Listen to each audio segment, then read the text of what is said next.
Hello, everyone, and welcome to day 2 of the California Winter League. I'm Evan Patoka alongside Joey Miller, and after a very wild slate of games yesterday, we have another 3-game slate today. One game's already started. It is the Power versus the Chill happening on the auxiliary field right about now. We don't have any updates quite yet, but we will give them to you when we get them. But on the main field right now, it'll be the British Columbia Bombers versus the Washington Blue Sox. Now, Joey, you've seen both of these teams in action yesterday already. What were your takeaways from both of them? Yeah, I was out at the backfield watching these two teams. The Blue Sox will start off with yesterday, got a 2-1 win over Team China. That was their first game. That was the 9 a.m. game. It was a pretty slow game. It started off in the top of the first with Team China getting out ahead immediately and then just no run production for the remainder of the game, at least until the 6th inning when it was a good win of the Blue Sox that put across a couple RBIs with a single. And late in the game, the Blue Sox would sneak by with win number 1 on the year. And then, of course, for the second game, was the Bombers, who took a loss, and a pretty big one at that. They're looking to kind of shake off the dust here. 11-4, that loss to the Canada A's, who seem to be one of the more electric teams. We'll actually see them later today. And we'll see if the Bombers can pick themselves up from their 11-4 loss yesterday. Yeah, so 3 games, 6 teams are playing. The only team with an off day is Team China, who went 1-1. They were the only team yesterday to play 2 games. As you said, the loss to the Washington Blue Sox, and then the win in the last game of the day, the walk-off win versus the Palm Springs Chill. We are just about to get ready here for Bombers and Blue Sox. Let's take a look at the lineups here for the Blue Sox. Tommy Easley starting off at second base, Bubba Thompson batting second, playing at shortstop. Parker DePasquale out in left field, batting third. Alan Goodwin, the cleanup hitter, at catcher. Kevin Gameros, the designated hitter, batting fifth. Hunter Smith, the third baseman, batting sixth. Connor Donahue, the first baseman, batting seventh. And then Shuya Funada, batting eighth in center field. Vaughn Eberle rounding out the lineup, batting ninth, and in right field with a starting pitcher, Angel Landazuri. We haven't seen much of him. He has not pitched yet. He just got here and got a brand new number, and he's ready to go for this season. Yeah, he will be number 33, so we will be seeing him, his first appearance on the mound for the British Columbia Bombers, their lineup behind Aaron Miles, number 27, Seon Kim at third base batting first, center field Doriel Beck batting second, Davis Drueck batting third in right field, Sawyer Stidham in the cleanup spot in left field, Jordan Henke, who pitched yesterday for the Blue Sox, now batting fifth in the DH spot. Michael Sims at shortstop batting sixth. Jaden Brown, second baseman, batting seventh. And then Dominic Bertino, who also pitched yesterday, at first base batting eighth. Caden Chichura rounding out the lineup at catcher batting ninth. Their pitcher, Takushi Minagawa. So we've seen a couple of pitchers turned hitters in this lineup now. Yeah, it'll be interesting to see how they adjust to the other side of the plate. Obviously, we don't know much about these pitchers. These are kind of new. These are their debuts of the California Winter League season. So we'll have to see what is to come, I guess. Yeah, definitely a short slate today. After the 4-game set yesterday, we will be heading into the anthems relatively soon.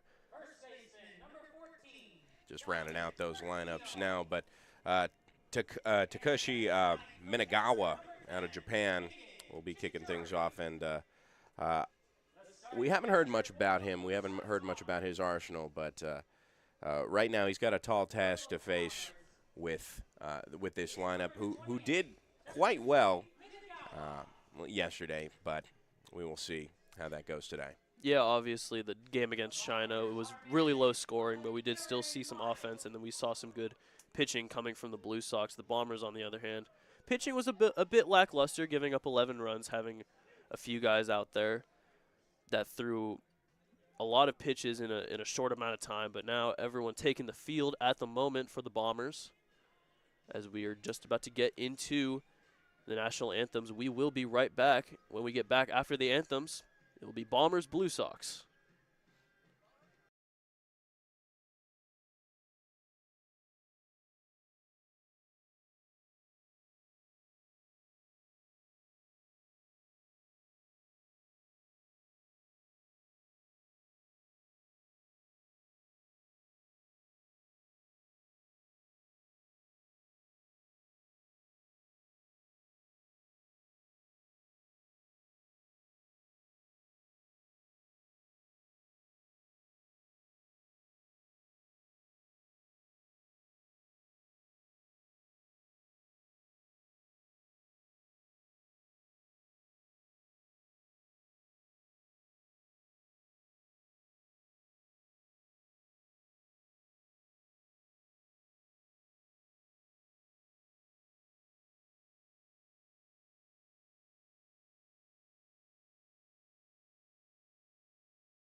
We are back after the anthems. Bombers trying to get their first win. Blue Sox trying to stay undefeated after a big win at China. Just back to get set here with Takushi Minagawa on the mound. His battery mate, Caden Chichura, batting ninth in the lineup. First up to bat will be Tommy Easley. Yeah, right now, this Blue Sox lineup really needs to focus on plate discipline. Yesterday, they were swinging at everything, and they were also watching good pitches go by. 15 times they struck out up and down the lineup against Team China, who put on a great show, but they just really need to be better today and get some offense exploding. I saw some good stuff off the bat, especially of that of Tommy Easley to start things off here. He's going to be interesting. He's a bit undersized, but he's still got that sneaky pop. So we'll see how he does against this pitcher who's kind of holding his pose as he goes up, as we're starting to get to see him for the first time, Minagawa. Very interesting windup here. Yeah, we've seen a lot of interesting pitching forms for pitchers. I saw one on the chill yesterday. He did a little shimmy. He did one of the Johnny Cueto shimmies. Oh, yeah? Before he pitched. And, you know, it's just about that. It kind of gets you into that rhythm. You see kind of how he freezes a little bit before he goes to the plate. Yeah, it works really well for these guys. Takes a lot of balance, too. Definitely helps with the balance. Must do a lot of yoga. So Tommy Easley will stand in as the first batter of the game against Minagawa.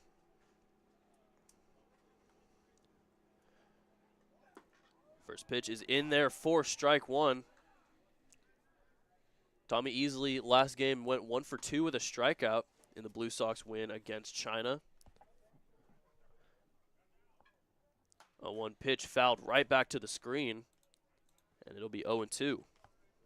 This game's starting right on time at 10 a.m. on the dot Pacific Standard Time. League's done a pretty good job at starting games on time, really honing into the players like we have a schedule and we're following through on it. 1-2, grounded to short, and it's bobbled at short. And Easley will get on after the bobble at short. Yeah, it's a tough pickup. He tried to backhand it there, and it did not work out well for his favor. So already an error for Michael Sims over at short. And Bubba Thompson will stand in. He was in the PSCL over the summer, playing with the Alberta Grizzly. The Blue Sox have a lot on their shoulders. They were the leader last season in wins with 14 in last year's CWL. That one's in the dirt for ball one. So a little bit of a hometown favorite here, at least among the returners here in the office. Yeah, he seems to know a lot of the people in the front office very well. Seems to be a great guy. 1-0, Tommy Easley on first after the error by Michael Sims at short. Outside for ball two. Minagawa throwing a fastball at a cool 88 right now. One of the faster pitchers in the league. Yeah, definitely. He's got that velo. He's got that nice ride. He also plays a lot with timing here, as you can see. 2-0, swings through it for strike one.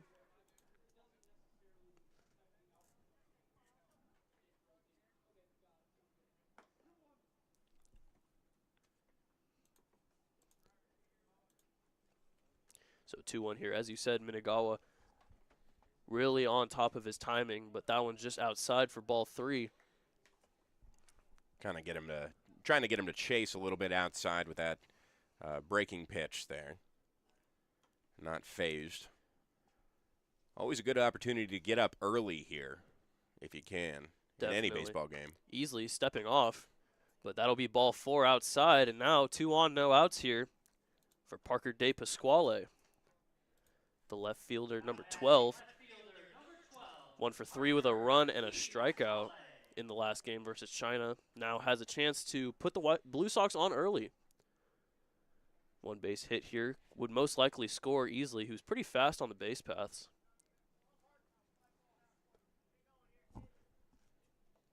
Minagawa checks second. Throws it outside, is bobbled. Easley already running. He gets to third easily.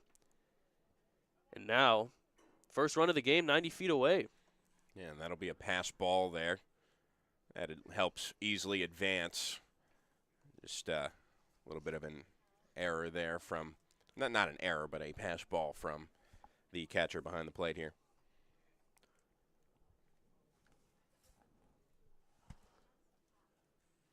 1-0 here after the pass ball. High and away for ball 2.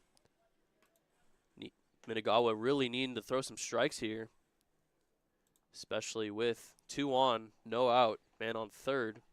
Walk would load the bases now for the cleanup hitter, Alan Goodwin. And that's not a situation you want to get yourself into in the top of the first. Definitely. Swings through that one for strike 1. Big lucky break there for Minagawa. So 2-1 now on De Pasquale.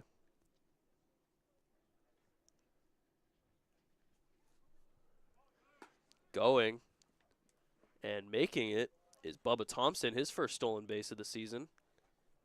And now, double plays out of line, 2 second and third with no outs and a 3-1 count. So walk would still load the bases, but now double plays out of order, or the easy double play at least. 3-1 inside ball forward. Bases are loaded for Alan Goodwin. Now, that's a risky call there to kind of go with a curveball. It looked to be a curveball, kind of cutting inside on the righty, trying to jam him there. But now he's got himself in the stickiest of situations that any pitcher, any starting pitcher can get themselves into. Yeah, and this is the reason you put the cleanup hitter in the cleanup hitter spot. Bases loaded, no outs here. Alan Goodwin looking to put him up early. First pitch is high for ball 1.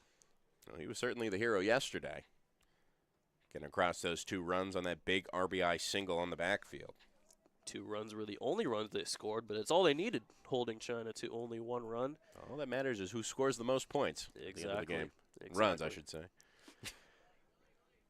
Outside for ball 2, and now dangerous territory. It's a very good hitter's count here for Goodwin, and you don't want to walk in a run here because then it's still bases loaded, but now you're down 1.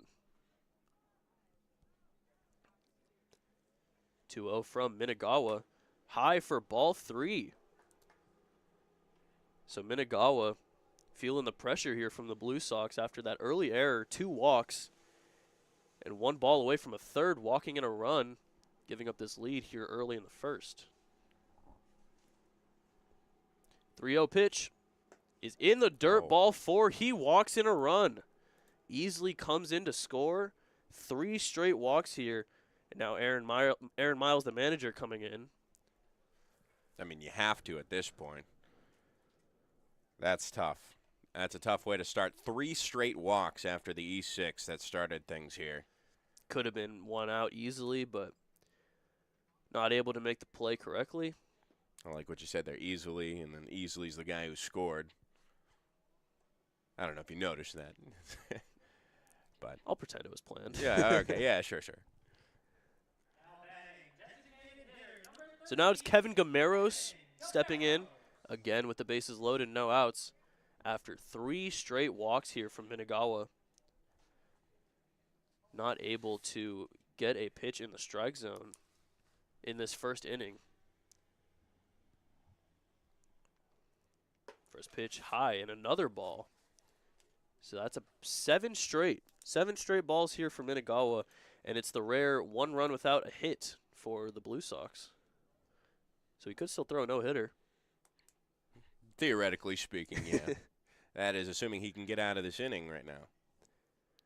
1-0's inside for ball 2.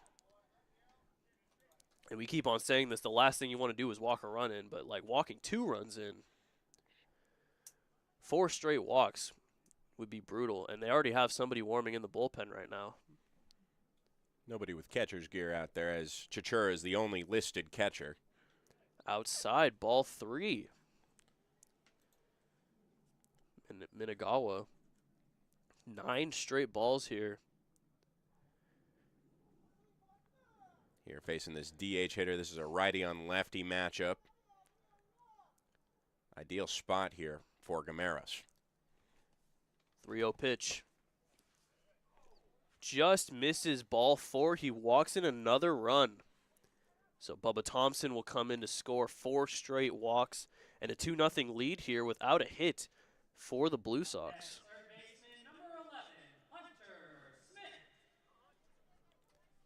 You know, if you're manager Aaron Miles, this is obviously tough to watch. You want to see this guy succeed. All it takes is a couple big momentum pitches. Another ball high. And that's 11 straight balls now for Minagawa. Can't seem to find the strike zone at all. Control is way off.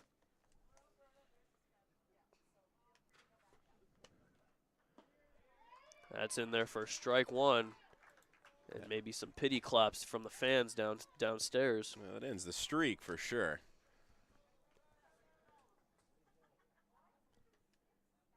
One is high for ball 2 to Hunter Smith, the third baseman. 3 straight guys up here with the bases loaded, no outs.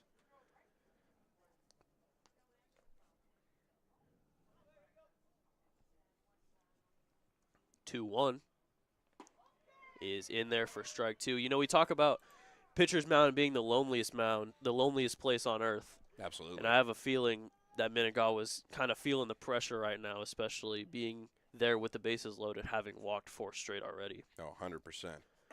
2-2, just high, and it'll be a full count. Still no outs here in the top of the first. It's now 2-0 for the Blue Sox. Full count. Grounded through the middle, into left field, a base hit. 1 runs in. They're going to call Goodwin to the plate. Throw is way over, and everyone's going to advance to second and third. The throw sails over Chichura's head, and Hunter Smith is on second. Gameros is on third, and 2 more runs will come in. The first hit for the Blue Sox, but a 4-0 lead here in the top of the first. Yeah, it's a tough throw in there from the left fielder there. And the runs just continue to pile up for the Blue Sox early. So the second error on the left fielder, Stidham. And now it'll be Connor Donahue standing in. Still no outs, second and third. But that pitch will be in there for strike 1.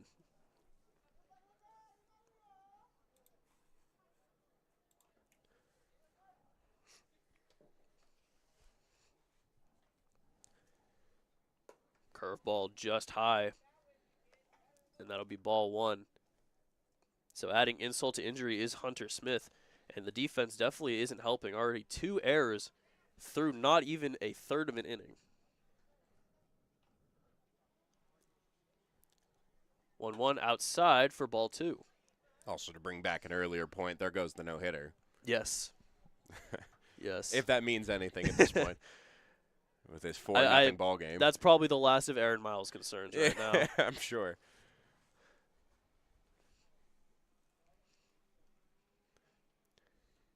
Two one swings through it for strike 2. So after the Michael Sims error, 4 straight walks, and then the Hunter Smith single with the E7 advancing him to second, Gameros to third. And that's where we're at right now with Connor Donahue, the first baseman, in a 2-2 count against Minagawa. Swings through it, strike 3. Minagawa finally gets an out as Donahue strikes out, swinging first out of the top of the first inning. That's a confidence builder there. 2 straight pitches where he swung and missed. His stuff is working at least on somebody here now. Now he can try and carry that confidence into this at-bat with Funada. Shuya Funada, the center fielder, steps in.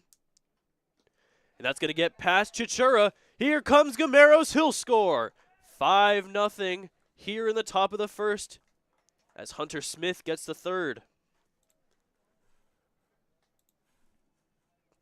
Last thing you need if you're the Bombers here, as now still a man on third, 1 out. Sac fly could score him. Make it a 6-0 game here in the first inning.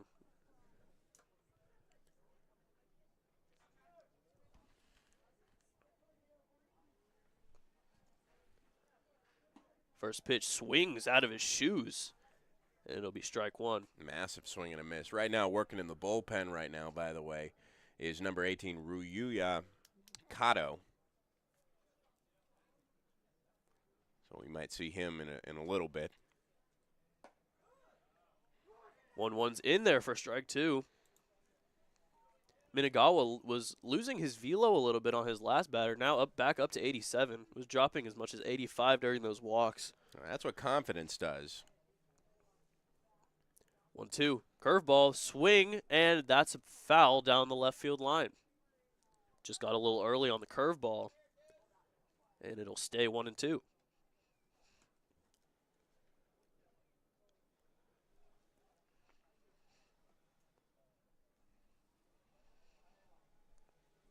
One, two here from Minagawa. Fouled back all the way into Sunrise Park.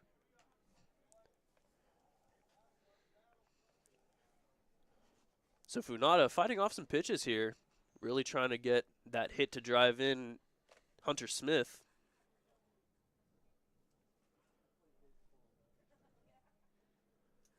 One, two. Fouled back again. So Funada putting up a good battle here against Minagawa, who's throwing more strikes now. As you said, with the confidence, that strikeout, he's definitely feels like he's throwing more confidently and with more accuracy. And getting ahead of the count is important, too. 1-2. Grounder to second. Jaden Brown's got it. Throws over to first for the out. But Hunter Smith scores. And now it is 6-0 here. It's crazy to see on the scoreboard. 6 runs, 1 hit. But that's what 4 walks will do to you. Yeah, box score only tells half the story most of the time. So Vaughn Eberle, the 9-hitter, will stand in. Now with nobody on 2 outs after the ground out by Funada. First pitch is high for ball 1.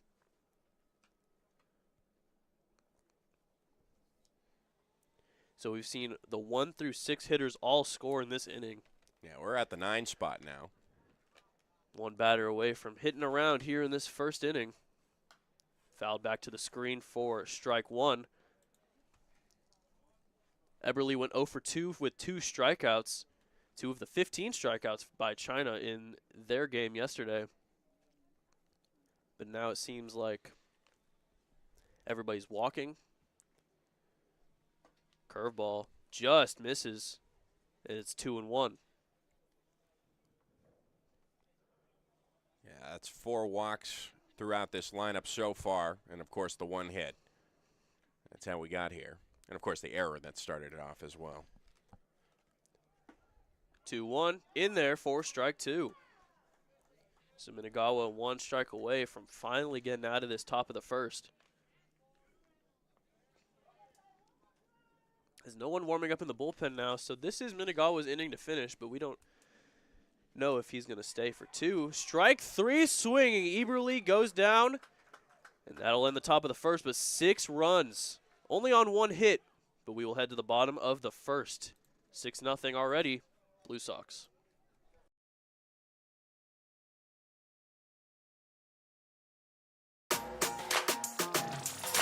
Everyone knows good things come in threes, like Dave & Buster's Eat, Drink, and Play combo for just $19.99, including 1 mouth-watering entree, a refreshing beverage, a $10 power card, and a whole lot of fun, which means you enjoy a delicious meal for under $10. Oh, look, that's 5 good things. Good things come in threes at Dave & Buster's with the Eat, Drink, and Play combo for just $19.99. Buy online or in-store today. There's something winning in the Agua. Catch all the action at 360 Sports at Agua Caliente Casinos. Watch your favorite teams on our giant wraparound screens. See live scores on the LED sports ticker. Win big with our bar top games and enjoy great twists on bar food favorites. And with 3 premier casino locations, 360 Sports is the ultimate fan experience. For more information, visit aguacalientecasinos.com. Whenever you find yourself hungry for something real, simple, and true, we're here for you. That's what a hamburger's all about. Try our big, beautiful all-day menu with more than 70 delicious dishes and our award-winning 3-course brunch for only $27.99. At Palm Springs' most popular restaurant, there's always a party at Lulu.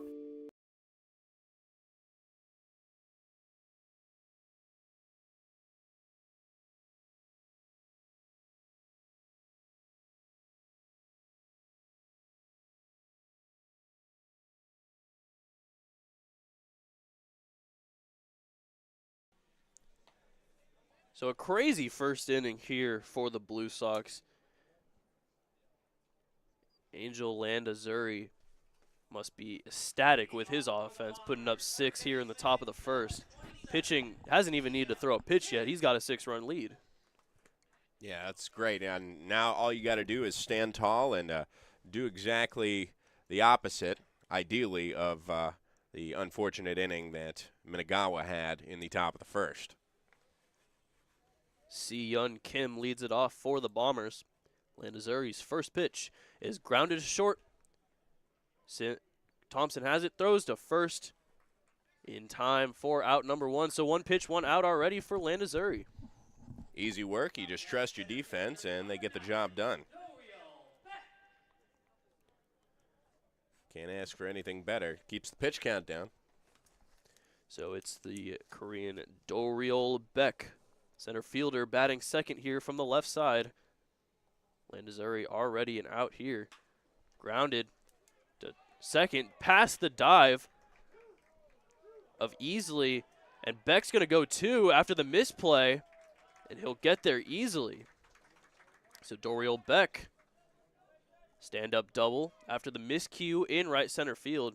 Nice dive by Easley, but just couldn't get to it. Yeah, that's tough. It was just out of the reach of Easley there at second. He put a good effort on it, but it took a little hop off the lip there between the infield dirt and the outfield grass. Not much you can do there. Yeah, and Beck did a good job of hitting it pretty much to the biggest section in the infield that was not covered. Davis Drueck swings at the first pitch for strike 1, so Landazuri is, we haven't seen him yet. You know, he got here a little late, but so far he has been pitching with some force, has about the same velo as Minagawa has, of around 87, 88 miles per hour on the fastball. That one is just inside for ball 1. But now, the Bombers have as many hits as the Blue Sox, but are down 6.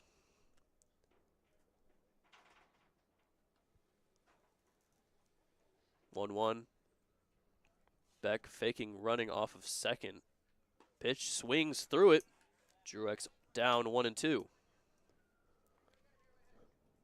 Beck doing a good job on the base paths, kind of dancing around, just try and get into Landazuri's head. First time that a pitch has reached the glove of Goodwin, though, in this at-bat. First 2 were the first pitch. 1-2. Popped up. Infield, right, left side. Miscued, but Thompson has it. And that'll be the second out. It looked like Smith over at third. Couldn't really see it in the sun, but Thompson able to cover his third baseman. Makes the grab for the second out. Leaves Beck on second base. Yeah, just kind of called him off there. So quick 2 outs here as Sawyer Stidham steps in. A lot of lefties in this lineup here against Landazuri.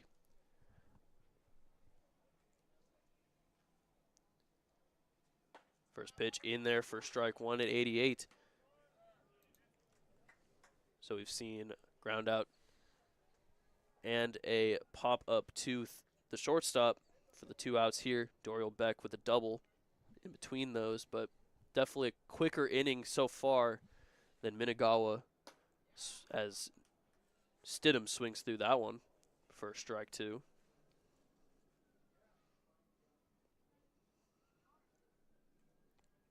Chance to get out of this inning here for Landazuri.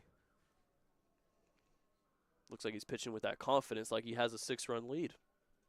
0-2, fouled back, and he stays alive. You know, you got that runner in scoring position, but, you know, now looking for the shutdown inning here. That's a big momentum boost for the Blue Sox, who are looking to carry on their success from yesterday. 0-2. Downstairs, 4-1. Yeah, the Blue Sox in one inning have already tripled their total that they had yesterday against Team China. Yeah, good point. As we see, we have another Bombers player warming up in the bullpen. Looks like it's... That might be Minagawa based on the delivery. Called strike 3. Sawyer Stidham goes down looking. A clean inning besides the double from Beck for Landazuri. We head to the second. Still 6-0 Blue Sox. Across the Coachella Valley, you'll find our communities powered by short-term rentals.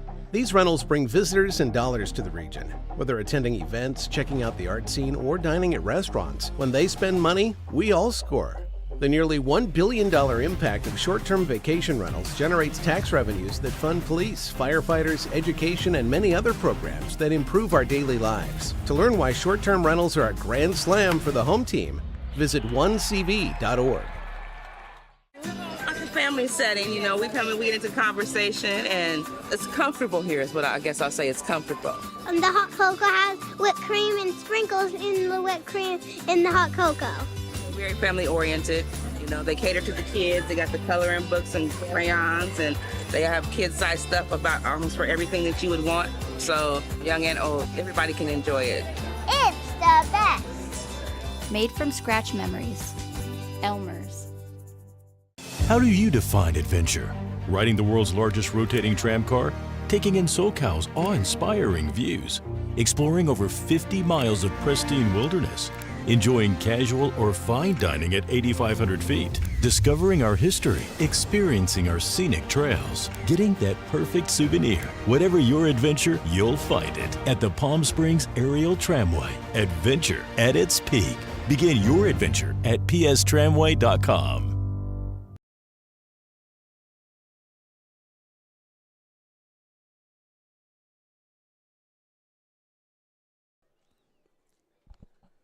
Top of the second now, Takushi Minagawa back out there outside for ball 1.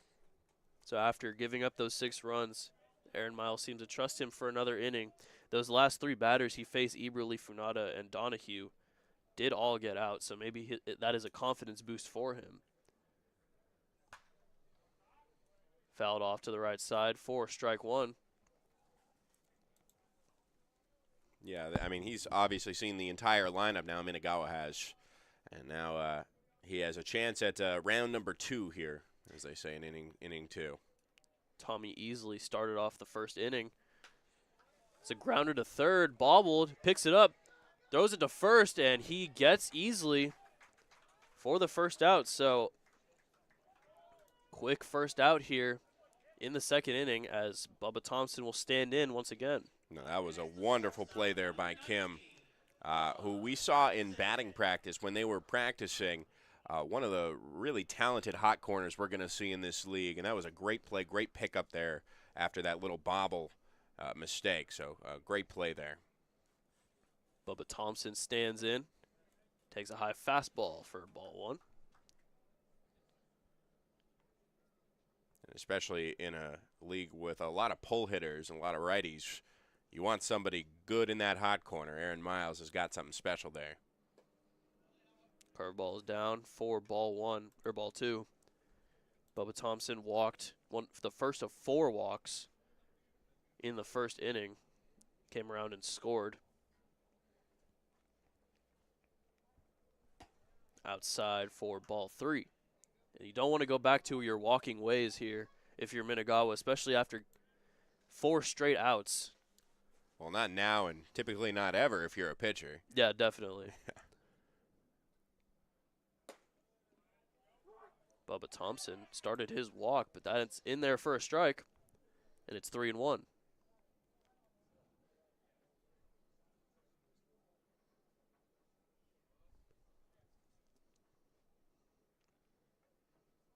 Three ones down and away.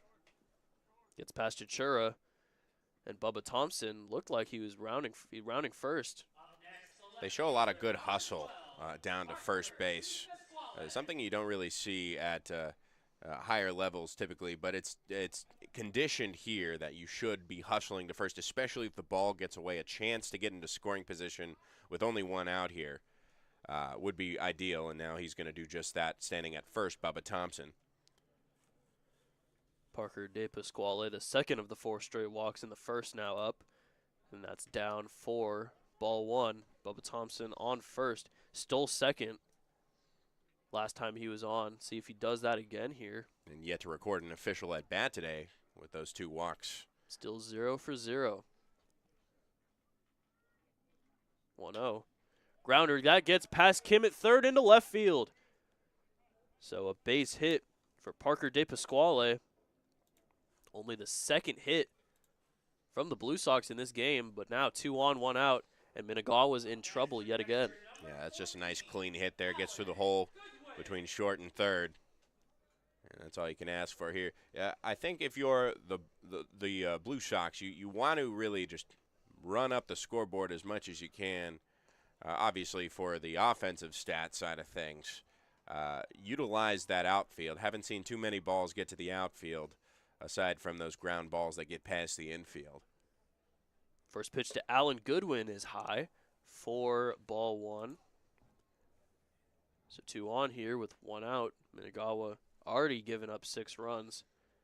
In some more trouble here in the second.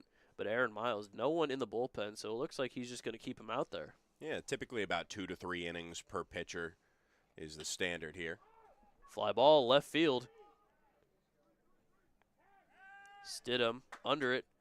Thompson tags the third, throws in time, but he's safe. So Thompson, speedy on the base pass, has a stolen base, and a very quick tag up from second to third on a short fly ball to left field. Hey, you got to show out in this league, you know? Yeah. You got to be aggressive on those base paths. You know, this is a 4-week league. You want to show what you got, and he showed a lot of what he had there. Some good speed there. Bubba Thompson staying fast and aware on the base paths. Turning himself into a threat is the key. And obviously he's familiar with this ballpark, as we've mentioned before. Yeah, very big ballpark. We're going to see a lot of extra base hits, a lot of triples. We did see 1 home run, which is very rare, from Asaf Loengart yesterday for the Palm Springs Power. Who are currently playing on the other. Oh. A little bit of a pickle action now between first and second. De Pasquale is going to get tagged out after overrunning the base. It's Michael Sims there who applied the tag and got the third out. So Minagawa gets out of it. Scoreless inning here. Still 6-0 Blue Sox heading to the bottom of the second.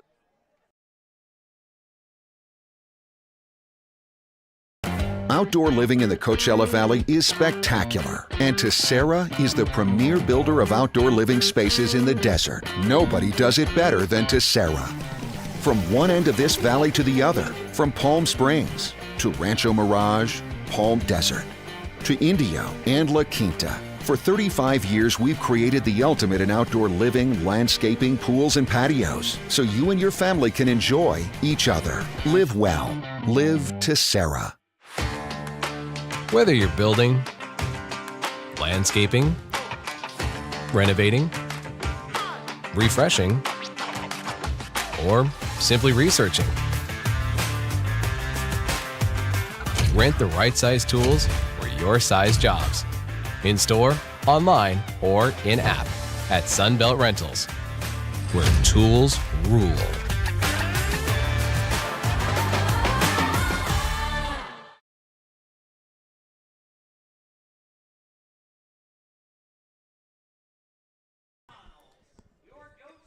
Angel Landazura back out there for another inning of work after a strong scoreless inning, only giving up 1 hit that double to Duriel Beck. Jordan Henke, Michael Sims, and Jaden Brown, the 3 that will be hitting against Landazuri first in this bottom of the second inning. And alongside this game, we also have a game going on in the backfield, a Palm Springs and all Palm Springs matchup between the Powered and the Chill. And right now, from what we're told, it's the bottom of the second. Back-to-back rollover innings, 6-4, the Chill on top of the Power. So we'll give you updates as we get them for that game on the backfield. We were talking about the Power and Asaf Loengard with that big home run in the last inning. So excited to see if the Power can pick themselves up after a rough loss yesterday. Jordan Henke, first pitch in there for a strike. So Henke pitched 52 pitches in 2 innings yesterday. He was the Bombers, starter. They was starter when the Bombers were playing the Canada A's. Now he's a hitter in the DH spot here, 5-hole, as he grounds that one foul down the first base line. So 6-4 Chill on the auxiliary field. It seems like a pretty low score to have back-to-back rollover innings. Actually, we have an even more recent update from that backfield, and an exciting one, a home run. Henke down on 3 strikes. He swings and misses. That's the first out. A quick first out for Lanzaduri. Yeah, so the second already. 2 home runs, 2 days here at Palm Springs Stadium and the coinciding turf field. Exciting start to the California Winter League season here. That was Evan Martini, I believe it was. Yes, Ethan Martini, excuse me. First pitch to Michael Sims is fouled back to the screen. Michael Sims had the error for the first batter of the game that led to that 6-run inning. Now up to bat for the first time.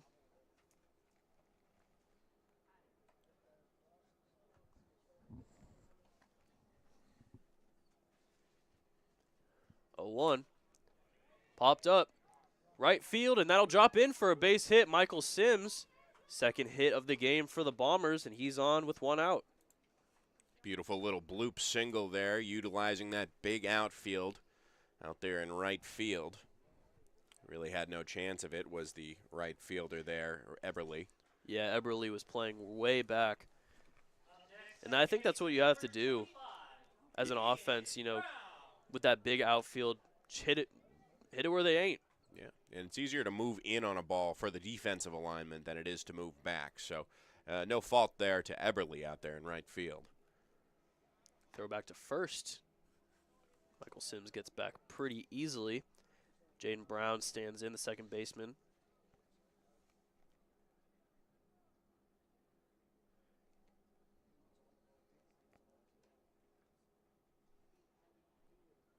First pitch just misses for ball 1. Jaden Brown in the last game versus China went 1 for 4 with a strikeout in the 11-4 loss to the Canada A's. Michael Sims standing off first, being held on by Connor Donahue.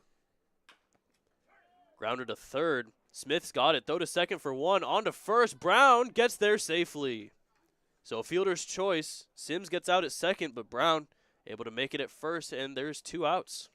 I think Sims was actually attacking the ball there. It was Kim that cut him off in front of him. So a nice little 5-4 fielder's choice. Gets the lead runner. Obviously no double play there. Dominic Bertino stands in, the 8th hitter, playing first base. Now with Jaden Brown on first. After the fielder's choice. First pitch to Bertino. In there for strike 1. Bertino also pitched in yesterday's game versus the Canada A's. He most certainly did, in a spot where they really needed a 0, and he gave it to them. One of the most interesting pitching styles I've ever seen. In there for strike 2. And Bertino already in a hole, down 0-2. But you know what I say? It doesn't matter. As long as it gets to the plate, it doesn't hit the batter, and you can get an out. And he certainly did. He got 3.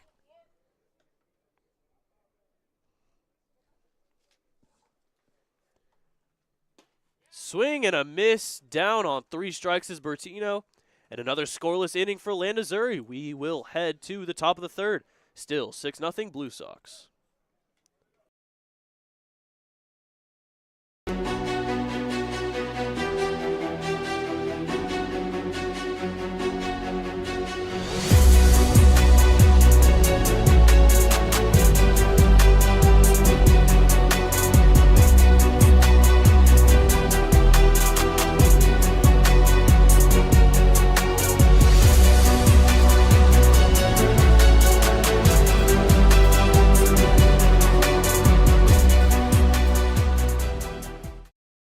For 20 years, our family's mission has been simple. It all starts at Stuffed, where exceptional service meets bold flavors. Every crust, a masterpiece. Cocktails crafted to perfection, and an atmosphere that brings family and friends together. Stuffed pizza, dine-in or takeout. Savor and enjoy at our 2 locations. Quality, service, family legacy, it all starts at Stuffed. Jessup Auto Plaza has been proudly serving the Coachella Valley since 1938 as your trusted family-owned auto destination. Now, electrify your drive with the Valley's most extensive range of electric vehicles. Drive the Chevrolet Blazer, Equinox, Silverado, the powerful GMC Hummer, Sierra, and the distinctive Cadillac Lyriq. Silent power, bold performance. Electrify your drive. Jessup Auto Plaza. Since 1938, the EV brands you love, the family you trust.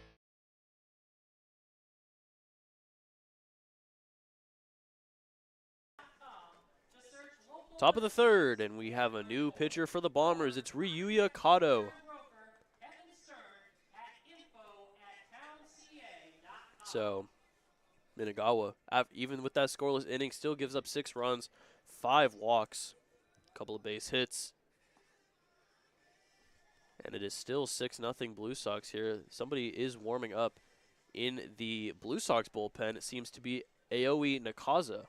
Yeah, it's right around that time of the game where the pitchers come in, pitchers come out, trying to get everybody innings here and see all the talent that there is to see here in the California Winter League, lots of it.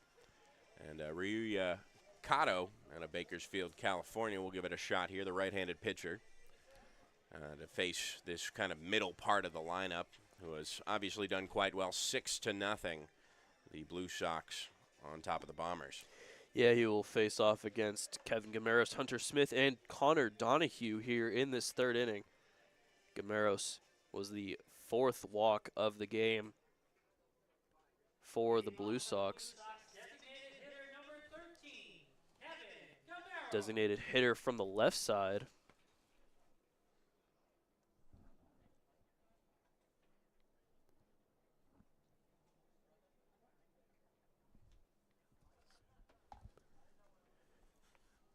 First pitch from Kato almost hits him. No, it does hit him. Skins his elbow. Not a great start here for Kato as Gameros gets hit by a pitch. That's why you wear the elbow guard. It gives you a little bit of extra space there between the ball and the elbow. Maybe he serves to his advantage, too, in this case, getting on with nobody out. So 1 on, no outs. Hunter Smith stands in. Had a single and ended up scoring. It's in there for a strike. He scored the 6th Blue Sox run.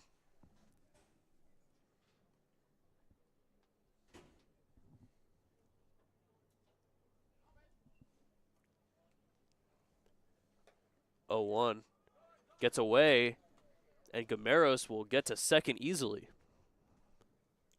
Kind of tipped off the edge of that glove there by Chichura. Hunter Smith from Stansbury, Utah, played for the Utah State club team, 22 years old, 6'1", 204 pounds. 1-1, inside almost hits him, and it'll be 2-1. So Kato, a bit of a slower pitcher than we saw from Minagawa, rounding out at around 77, 78 on the fastball. As that's high and away at 4, ball 3. Yeah, that's typically where a lot of these pitchers sit. As long as you got that movement and that efficient arsenal, that's really where you can succeed in this league. 3-1, driven, left field, and it'll be caught by Stidham. Gameros will tag, and he'll get there easily. So the first out of the top of the third, but Gameros able to turn it into a tag to third. And now he's 90 feet away from scoring the 7th Blue Sox run. Again, just a lot of heads-up running there. And good work by Gameros to get himself just 90 feet away from becoming the 7th run for these Bombers. The Blue Sox. A couple B names. You can easily get them confused, I suppose. Definitely. Connor Donahue stands in. First pitch swings through it in the dirt for strike one. Donahue sitting at a 6'3", 240 from Missoula, Montana, went to Kentucky Christian University and was actually here with the CWL back in 2021, 2022. So him, like Bubba Thompson, knows this stadium well. In the dirt again for ball one.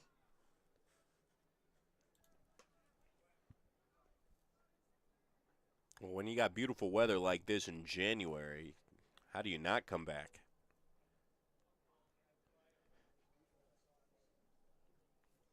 One swings through it for strike two. Yeah, while other places in the country are snowing in the negatives, it's a cool 70 here. Maybe a little colder. Yeah, a little colder today, and I think it'll be a little bit colder this weekend.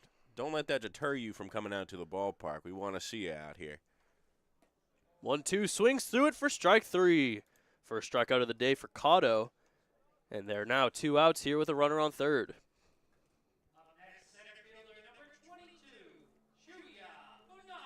Chance to get out of this.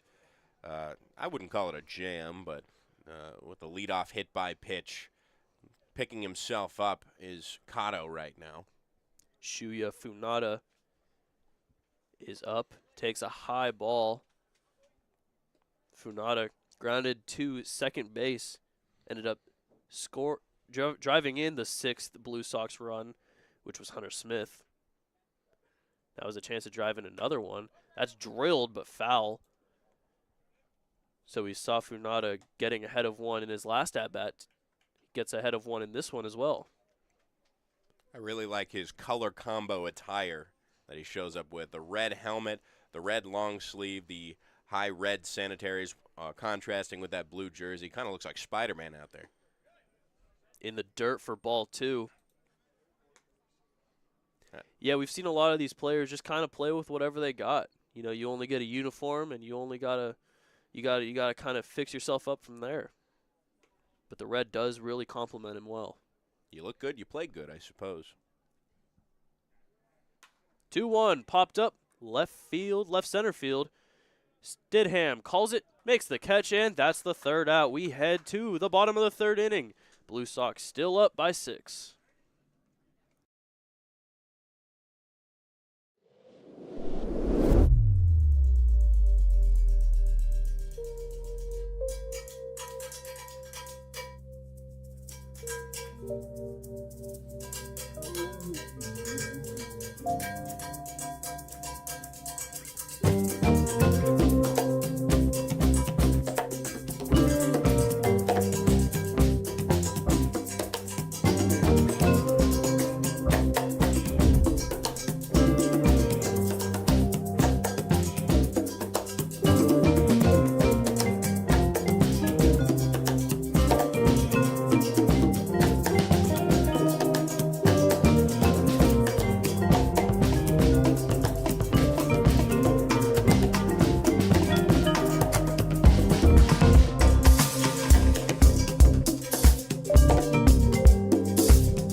Bottom of the third, Lanzazuri back out there for his third inning of work.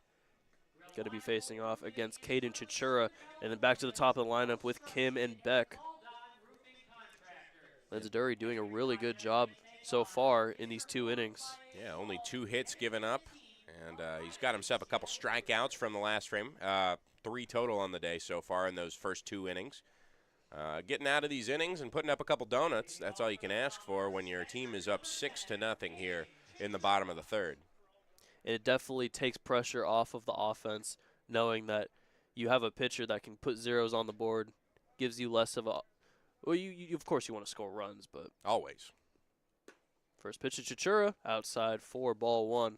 It is just nice to have a lead and just everyone's comfortable. Everyone's comfortable with a 6-run lead. First person to let off the gas pedal is typically the team that falls behind.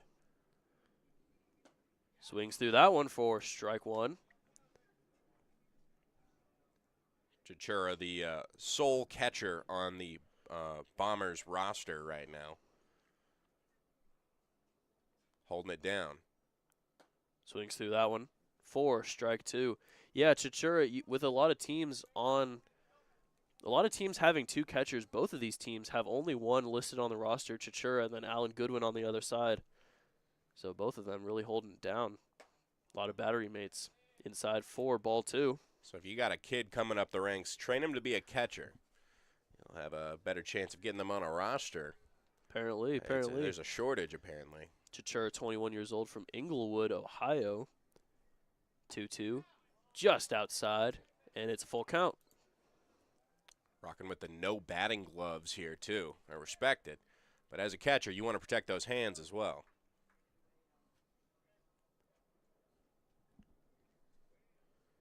Three-two, swing and a miss.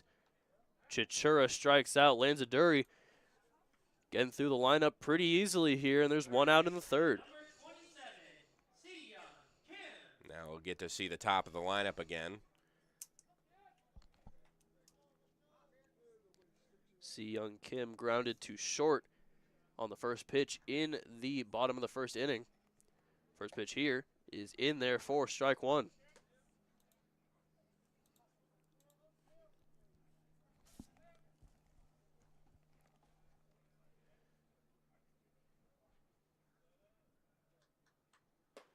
Swings through that one, and it's 0-2. Si-Young Kim from Gyeonggi, South Korea, played with the Gojang Winners and was in the 2024 CWL. So he's been here before with the Lumberjacks.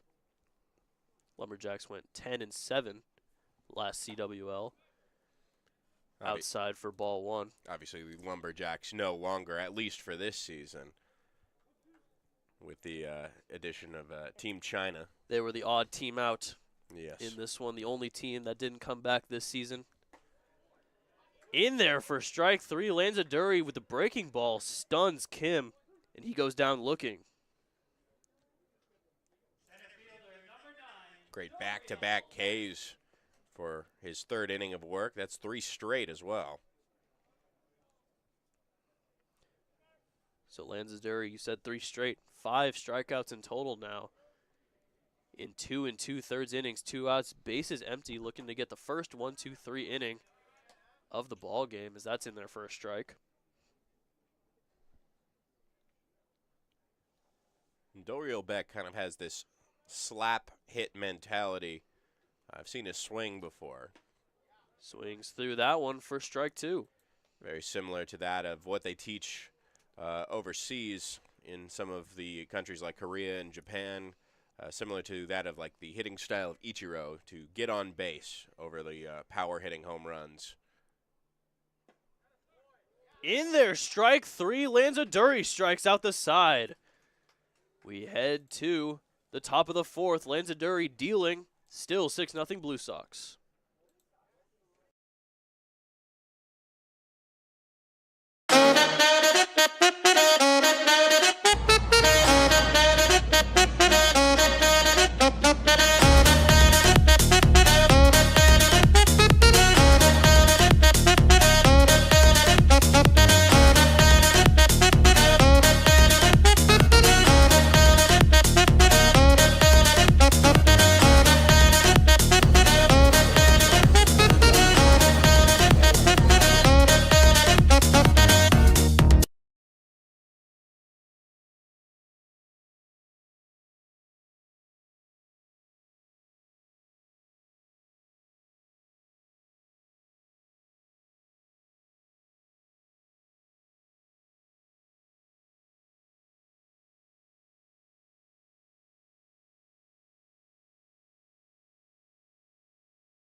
Top of the fourth inning.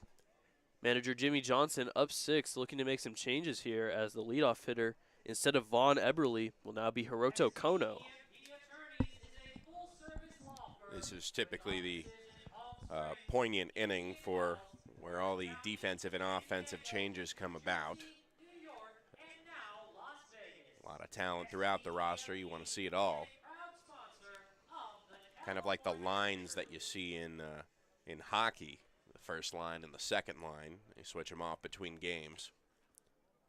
Jimmy Johnson, director of scouting for the Boise Hawks, was the hitting coordinator for the 2017 China World Baseball Classic team.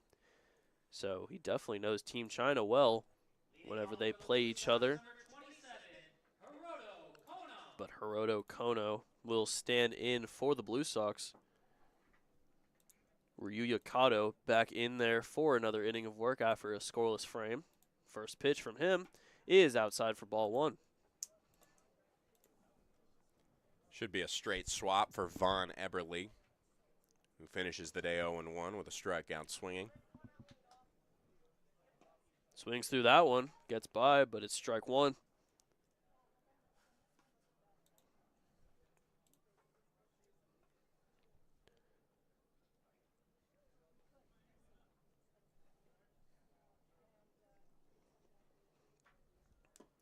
In the dirt for ball two.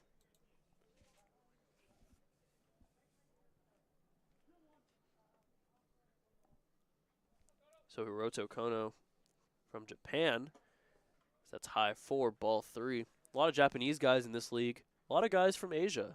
Got some Taiwanese. We, of course, have Team China. It's a very worldly league, this California Winter League, as we've come to know it. 3-1 fouled back, and it'll be a full count. With that, sometimes there's a lack of translation between the teammates, but they share one language, and that's baseball.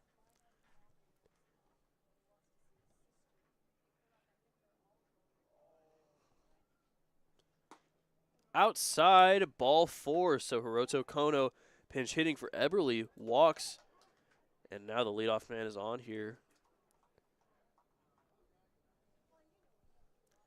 Looks to be another substitution here to start off the top of this lineup here.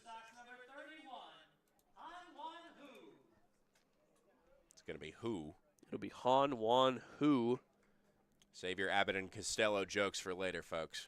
Standing in. First pitch from Kato in there for strike one.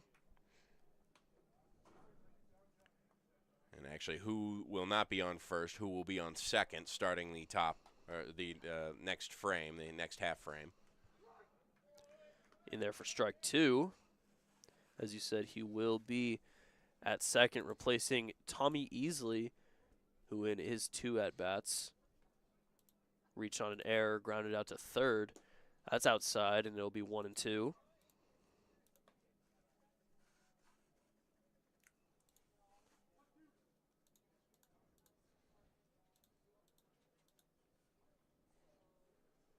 One two's high, and it'll be 2-2. Nobody out here.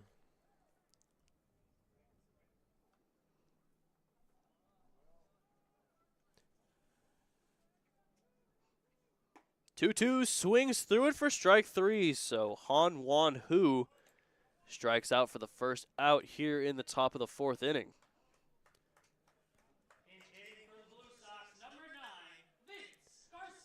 And now Bubba Thompson will be subbed out for Vince Garcia.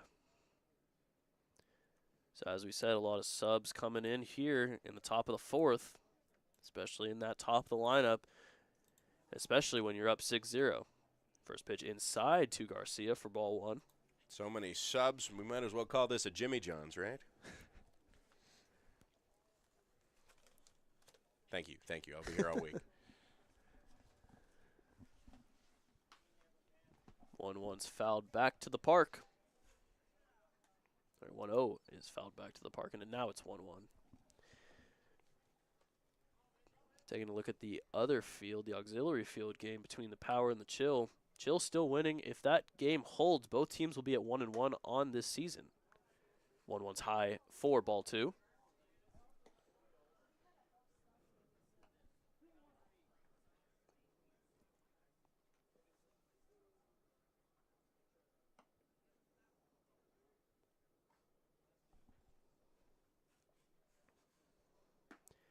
outside, and it's 3-1.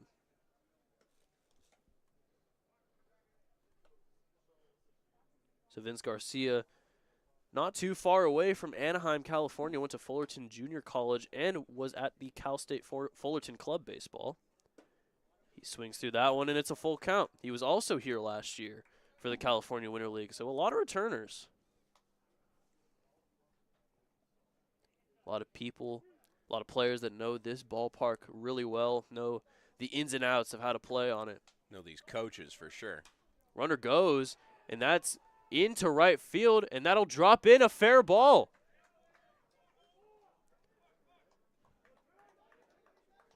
Kono stops at third, goes first to third on the bloop single from Vince Garcia, and now runners are at the corners here with one out. So nice hit for Vince Garcia. This outfield continues to abide for those kind of singles there. Right near the foul line, about 5 feet shy. And it looked like the Bombers, Druick, was running over. Gave it his best effort there. No substitution here. Parker DePasquale will be back out for his third AB. Fouls it back to the park, and it'll be 0-1.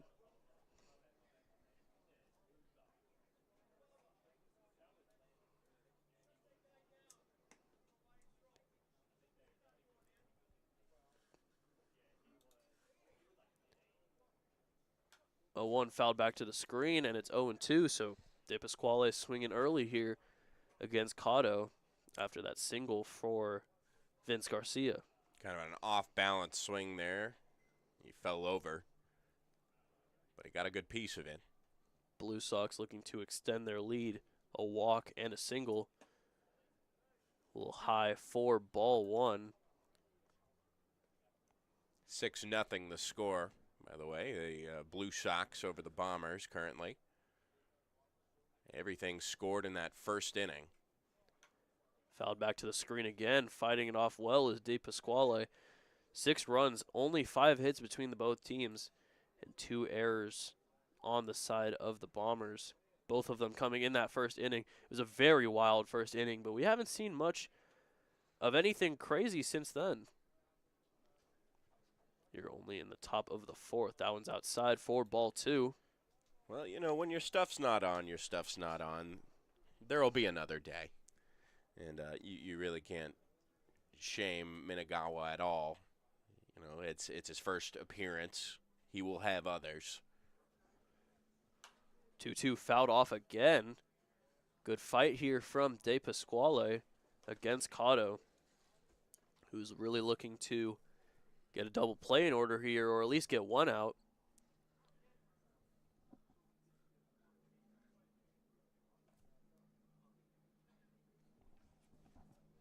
Two.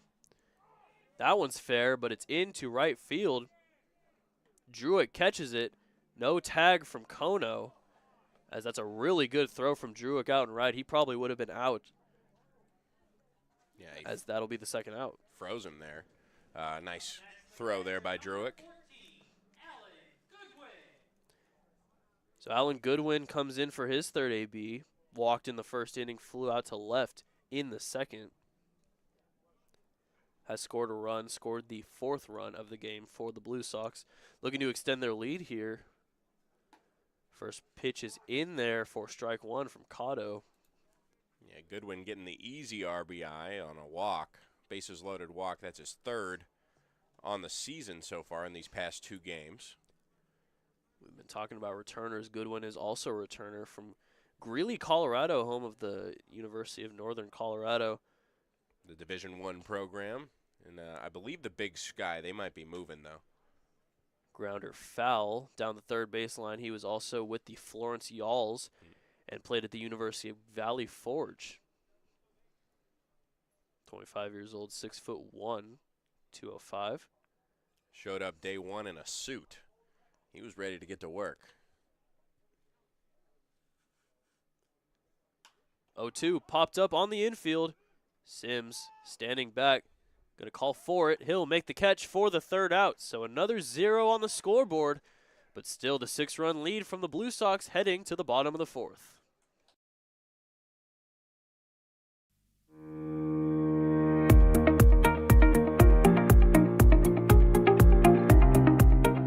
Hello, Power Baseball fans. At SBMP Attorneys, we believe in the power of community. And that's why we proudly support the Palm Springs Power, our hometown baseball team. After a memorable championship season in 2024, capping off the team's 20th anniversary, we're all very excited about the 2025 Power team. SBMP Attorneys and the Palm Springs Power are two teams that are committed to excellence, community, and the spirit of winning. We'll see you all at the ballpark.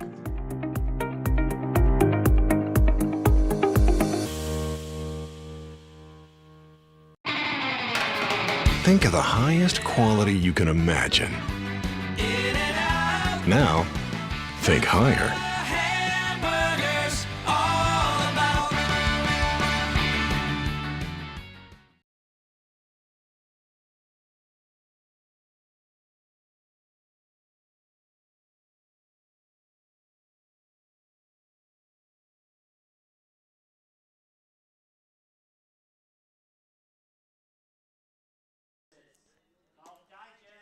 Bottom of the fourth, Angel Landazuri still out there, still dealing.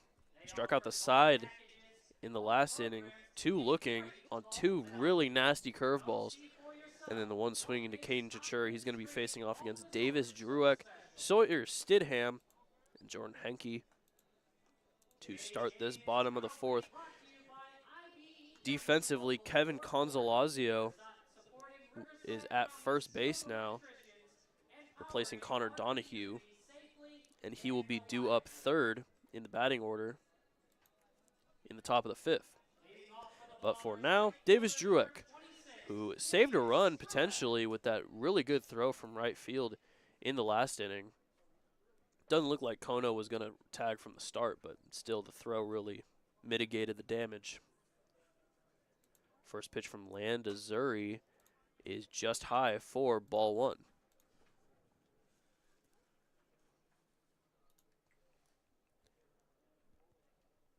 Kind of a myriad of defensive changes we'll get to you in a moment.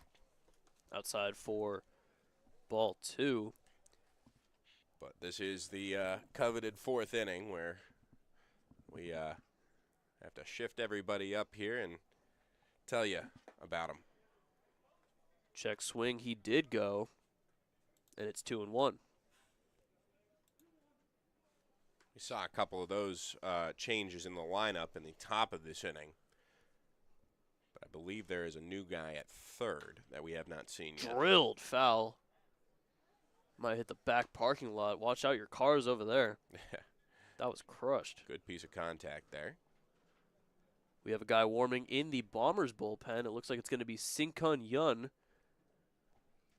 the lefty. I think I see Funada in the other bullpen. I'm not sure if he's catching or pitching at this point. Fouled back to the screen, and we do it again at 2-2. But it should be mentioned that Funada is out of the game now. Could be Aoi Nakaza out there pitching. He was warming up earlier in the game. Could be the replacement here for Landazuri, depending on how this inning goes. Fouled back again by Drueck. He's putting up a good fight here.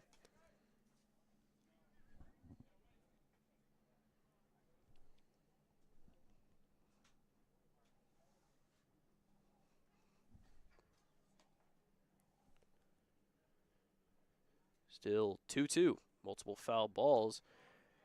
Curveball just misses low, and it's a full count, 3-2. We've seen that curveball stun a couple guys, especially last inning with Kim and Beck. But that one just misses. Full count. High for ball four. Drueck walks, and the leadoff batter is on first now here in the bottom of the fourth.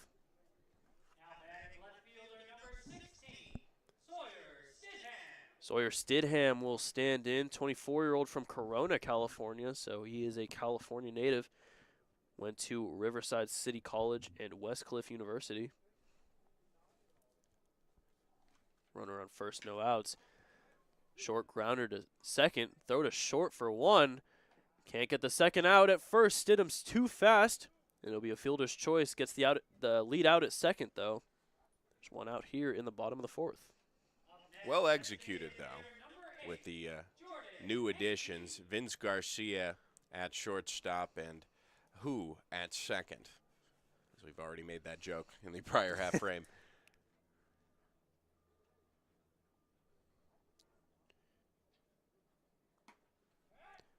Back pick to first is close, but he's safe. Pitch was a strike. It was a quick throw from Goodwin. Nearly got him. Consolazio, the new defensive guy at first base, nearly got the tag off, but Stidham able to get back in time. So 0-1 now against Jordan Henke. He's going. Stidham, throw to second. Safe. That was another close call from Stidham, but he's able to get in there with the stolen base. Great effort there by, I believe it was who had to come over from second, kind of into Vince Garcia's territory at shortstop, and catch it behind him before it corralled into center field. So good stop there.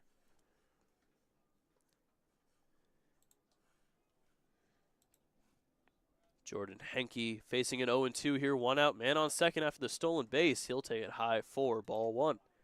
An update from the turf field game. It's getting real out of hand. 16-4 Chill after back-to-back balks. So it looks like the Chill are going to come away with the victory, leading both the Palm Springs Power and the Chill to be 1-1 here on the early season. Popped up. Foul territory. Consolazio will make the grab in foul ground, and there's two outs.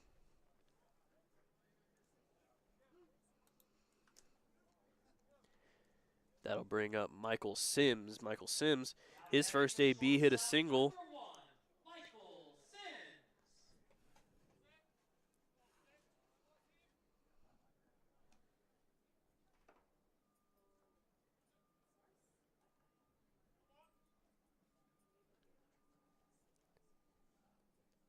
Landazuri. First pitch to Sims is in the dirt. Nice block from Goodwin. And it's ball one. It's a great block. We've seen Stidham already stealing, so he's made himself a threat on the base paths. If that gets by him, he's easily on third, 90 feet away from scoring their first run. But now, still on second. 1-0 to Sims is high for ball two. Michael Sims, 21 years old, from Dacula, Georgia. Went to Clark Atlanta University, SEBL Independent. And he played for 3 seasons, hit .284 with an .836 OPS. Stole 5 bases as well.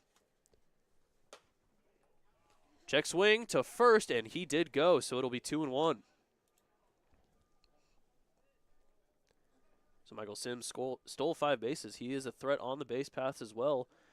They have a pretty fast team, the Bombers do, but haven't seemed to have been able to get the big hit with runners in scoring position. And it's just about getting runners on base at this point. Breaking ball in there for strike two. Gets some applause from the fans. It's a pretty nasty pitch. Froze Michael Sims up. He couldn't swing at it, but yeah, it really is all about just getting runners on. We've already seen 5 strikeouts from Landazuri, as that one is just outside for ball 3. It's a full count here with 2 outs. Jaden Brown stands on deck. He gets on. 3-2. Swing and a miss. Landazuri's 6th strikeout. Another 0 put up on the board. We head to the top of the 5th. Still 6-0 Blue Sox.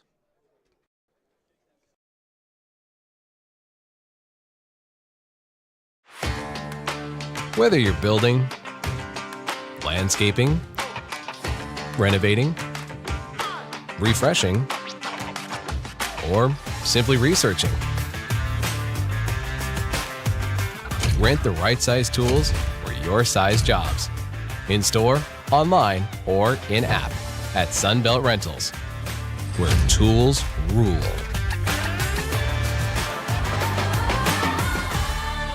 Everyone knows good things come in threes, like our Eat, Drink, and Play combo for just $19.99. Maybe the saying should be good things come in 19.99s. Maybe not. The Dave & Buster's Eat, Drink, and Play combo for just $19.99. For 20 years, our family's mission has been simple.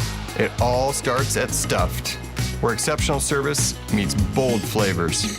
Every crust, a masterpiece. Cocktails crafted to perfection in an atmosphere that brings family and friends together. Stuffed pizza, dine-in or takeout. Savor and enjoy at our 2 locations. Quality, service, family legacy, it all starts at Stuffed.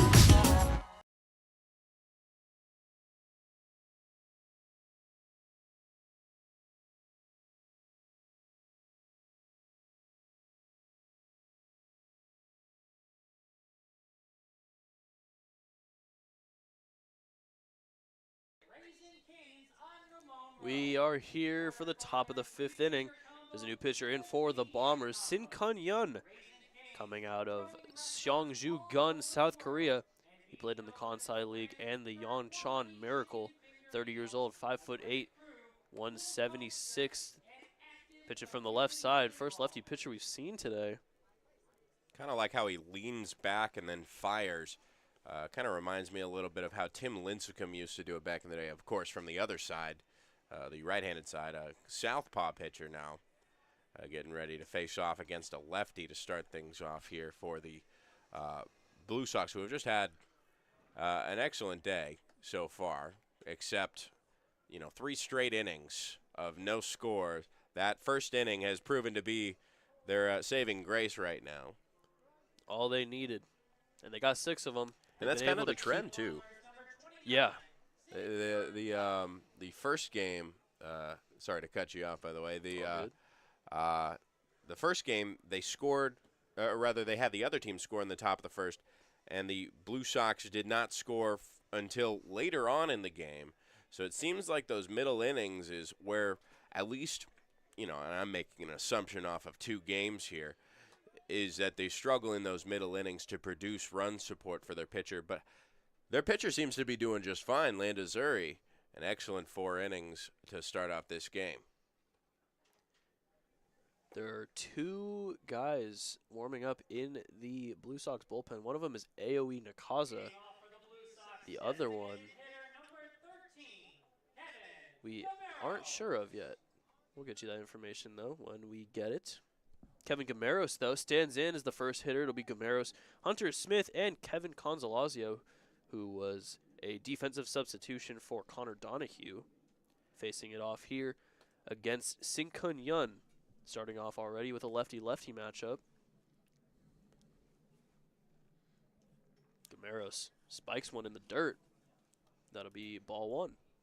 And that double-barreled pen for the Blue Sox, it appears to be Guan Chen, the righty, on the right side of Aoi Nakaza. First time we've seen 2 guys warm up in the bullpen so far in the league so far.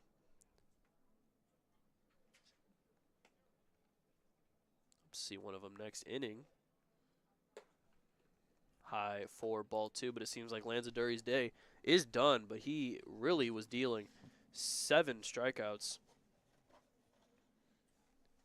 Something to hang your hat on there.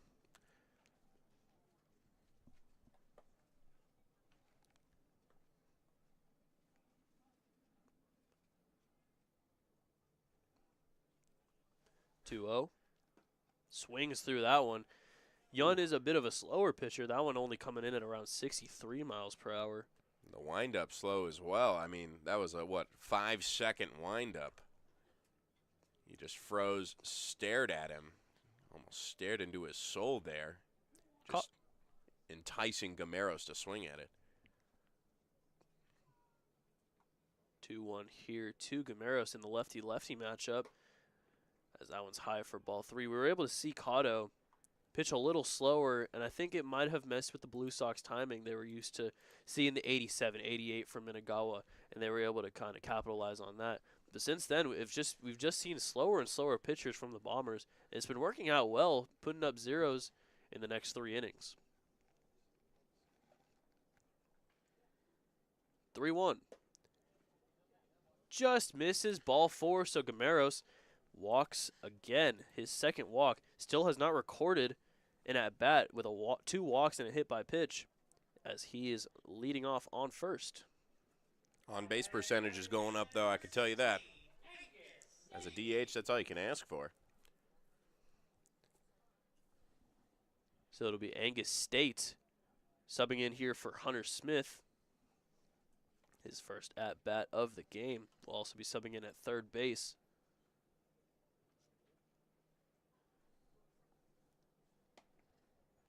First pitch in the dirt for ball one. State, another California native from Palo Alto up in the Bay Area. Went to De Anza College, Cuesta Junior College, as well as St. Mary's College in Morehead State.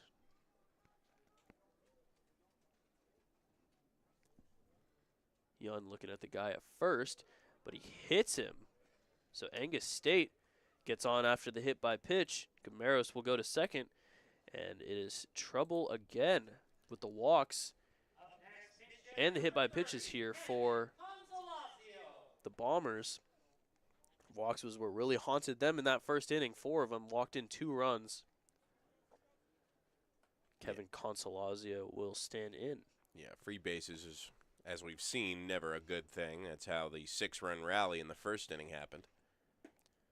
In there for strike one. So Consolazio down 0-1 early. 2 on with no outs.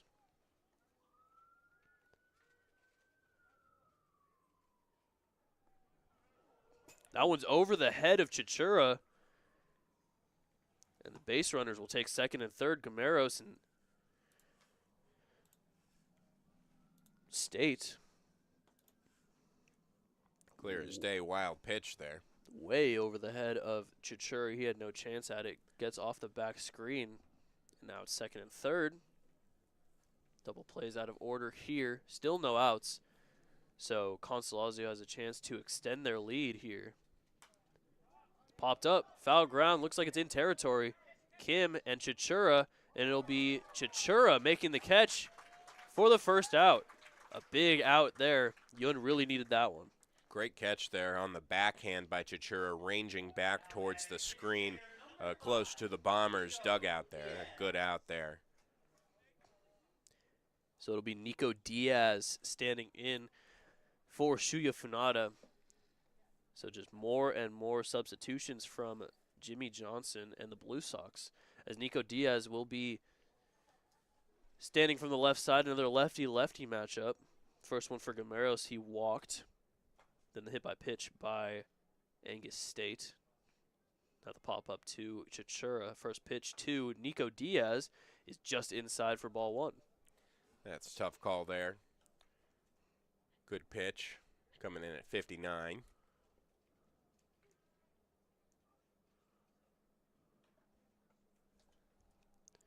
One-0 is into right center field, and that'll drop in for a base hit. 1 run scores. Angus State was a little late to go, so he'll stay at third, and the Blue Sox extend their lead. It's 7-0. Nice clean hit there. Took it the way of the pitch, and of course the lefty, Diaz, getting aboard. Getting an RBI as well. Hiroto Kono stands in. Still runners on first and third. 1 out, a sac fly will score him. Angus State didn't know if that was going to be caught in right field or not, so he got a little bit of a late jump. Had some hang time. Definitely.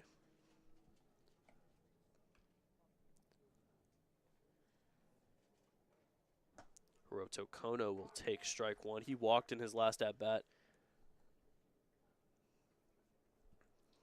So it's Diaz on first, Angus State on third. Yun versus Kono. And he swings through that one for strike two. Strikeout here would be big for Yun, especially for his confidence. As we were talking about confidence with Minagawa, he was able to, after striking out Connor Donahue in the first, get four straight outs. Ended up putting another 0 on the board. 0-2 drilled foul down the left field line.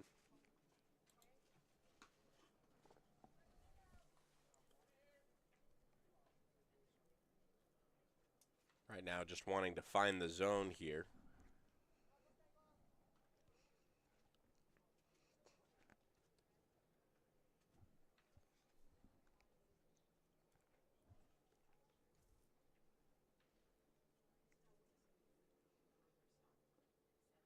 0-2 from Yun. Way over the head of Chichura again. State will score. Nico Diaz to second, and it's 8-0 Blue Sox. Another pitch that goes way over the head of Chichura. And it costs them another run. It's 8-0. Two costly wild pitches for that of the Hillsman right now. Yun just kind of air-mailing it to Chichura. Still one out, though, and that was a good out. And a 1-2 count here. Still, strikeout would be pretty big for Yun. They get 2 outs, but now Nico Diaz on second after the wild pitch.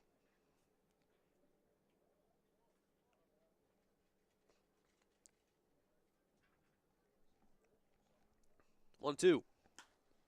Fly ball, left field. Stidham under it. And he will make the catch for the second out. Nico Diaz will not tag. He'll stay on second. And there are 2 outs here in the top of the 5th.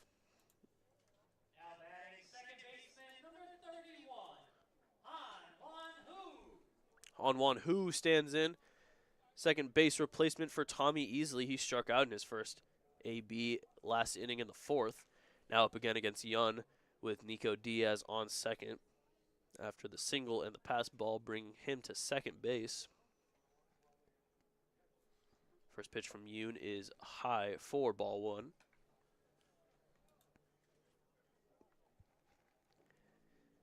We've seen Aoi Nakaza and Guang Chen not warming up in the bullpen anymore. Seems as though one of them will be out next inning for the Blue Sox. That one's high for ball 2. Had a lot of time to play with. Landazuri has had a lot of breaks in these kind of slow roller innings. 2-0, 2 outs. As that one's in there for strike 1. Kind of cutting across the plate, the lefty to the righty.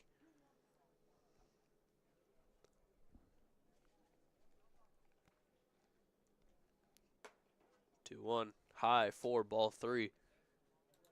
Tried that same approach, kind of cutting inside, but again, just a bit of an early release point for Yun that's causing those pitches to come in high. Who from Taiwan played at the Tatung Institute of Technology. Now looking at a 3-1 here in Palm Springs. Drilled down the left field line, but that's going to go foul. Definitely would have scored Nico Diaz if it was fair, but now it'll be a full count here with 2 outs.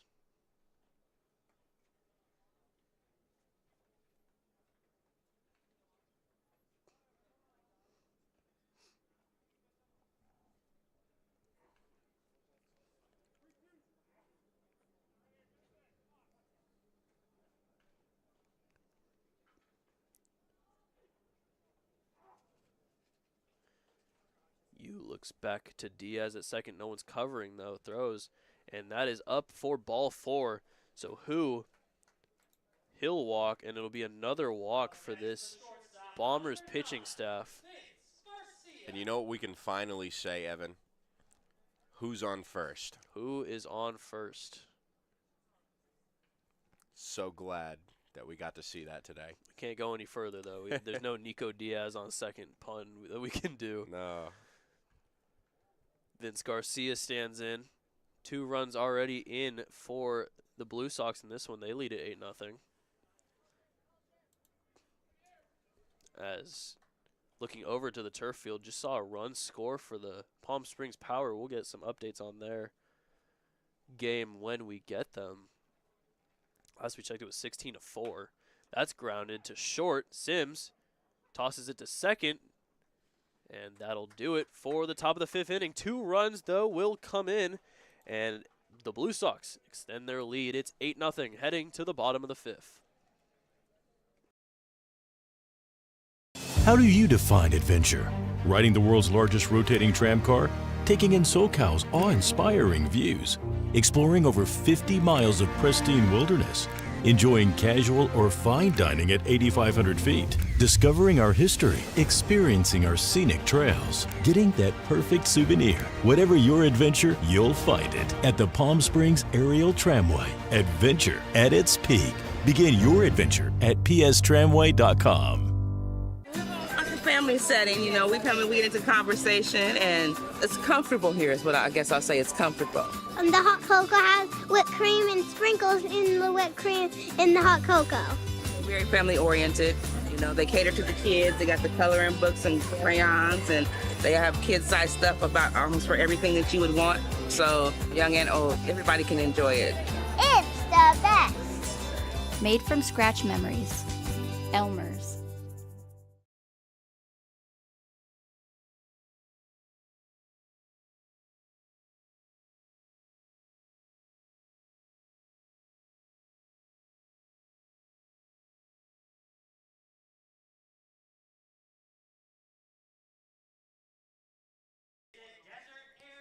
Bottom of the fifth, and after Angel Landazuri's dominant 4 innings of work, we got a new pitcher. It's Guang Chen. The righty coming from the over-the-top slot here will relieve Landazuri after an excellent outing of 4 innings of work. And boy, did he work. I believe 7 strikeouts it was. 7 Ks, 0 runs put up on the board, only 2 hits given up. Good day at the ballpark for Landazuri. Talk about making a good first impression here in his CWL 2025 debut. But now the Taipei-born pitcher will give it a go against the Bombers, who still have some work to do, as it is 8-0 here. Only 6 hits in this game, if you'll believe it. It doesn't seem like it, but we just have seen a plethora of walks. Only 2 errors, too, so it's just been, yeah, like you said, the walks, the hit by pitches, the free bases. Yeah, I mean, we've only seen 1 walk for the Bombers offense. But, you know, so everything crazy's been going on with the Blue Sox. That's baseball. It happens. Michael Sims will lead it off here against Guang Chen. That was the first pitch in the dirt for ball 1. It'll be Sims, Jaden Brown, and Dominic Bertino standing in. Actually, this is Jaden Brown here.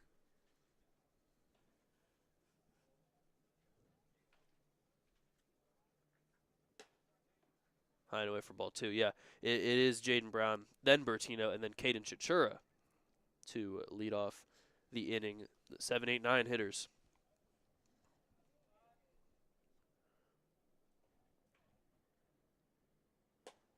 Outside for ball 3. So Guang Chen not really in control early here. Quick 3-0 count against Jaden Brown, who into a fielder's choice in his first at-bat. He's able to get on. 3-0 in the dirt, and it's a 4-pitch walk. So Jaden Brown leads off the bottom of the 5th with a walk. We've seen a lot of leadoff walks in this one, as it'll be Dominic Bertino standing in here, and on first, no outs. I've seen so many games in my career get out of hand because a pitcher allows a leadoff walk. I've seen so many innings topple from a leadout walk, and you know, you can still pick yourself up, but it's tough to come back from. First pitch in the dirt gets by Goodwin. Jaden Brown not running, though. He'll stay on first. Nice and quick to the ball was Goodwin.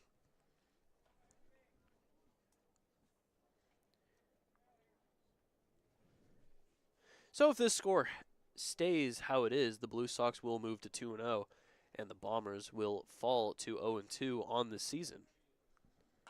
First pitch, Bertino grounds it foul into the Bombers' dugout, and it's 1-1. You know, we were talking about the red from Shuya Funada. A lot of red coming from the plate right now, as Bertino has the red helmet and Goodwin has the red catcher's gear. in the dirt. Nice block from Goodwin. Throw back to first, and he is in there safely. Nice heads-up play from Goodwin. He's been really good behind the plate today. An absolute dot to first, too. Consolazio was ready for it.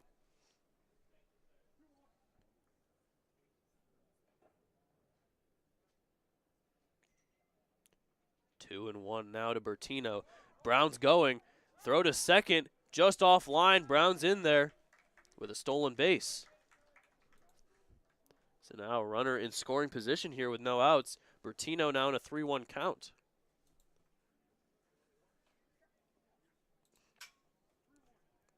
Heads up base running by Brown.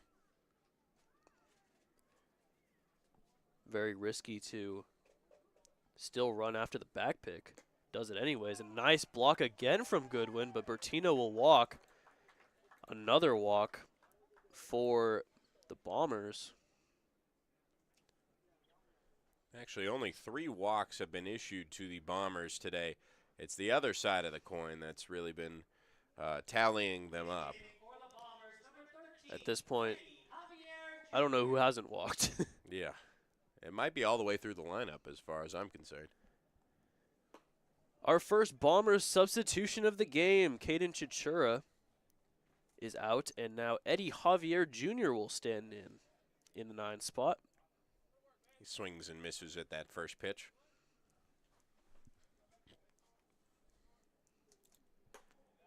Second pitch is inside forward, ball 1. He was the leadoff yesterday, from my recollection, and quite a poised hitter here. It'll be interesting, though. I'm not sure if he catches. I guess he'll have to catch. Outside for ball 2. Yeah, wonder who's going to be the catcher now that Chichura's gone. He is the only catcher listed, but we have seen a lot of these guys play multiple positions. Eddie Javier Jr. from Bergenfield, New Jersey, 24 years old, went to Coppin State and Point Park University. 2-1 here from Chen, and it hits him. So the third hit batter of the game, and now the bases are loaded for the Bombers here with no outs. 3 straight free bases. We've seen how this goes on the other side, or at least the Bombers sure have in the top of the first, where things spiraled out of control for a 6-0 lead, now an 8-0 lead that still holds. But can they come back here in the bottom of the 5th? Bases loaded, no outs. Running out of time here, but now the top of the lineup, Si Young Kim will stand in. Grounder to short. Thompson tosses it to third, gets Bertino out, but a run will score Jaden Brown, and the Bombers are finally on the board here. It's 8-1.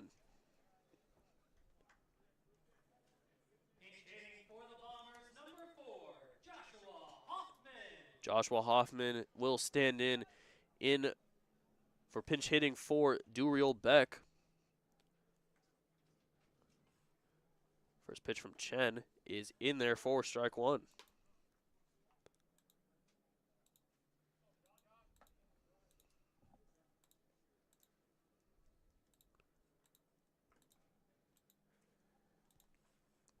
Second pitch driven to right field. And that gets past the right fielder, Eberly, and it's a fair ball. 1 run will score. And it's a double from Joshua Hoffman off the bench. Eddie Javier Jr. will move to third. And it's an 8-2 ball game. Some good substitutions there by Aaron Miles. Timely as they're finally on the board.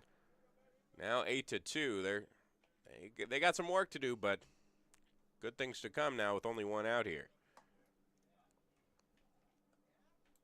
Davis Drueck will stand in for his third at-bat, as that one's in there for strike 1.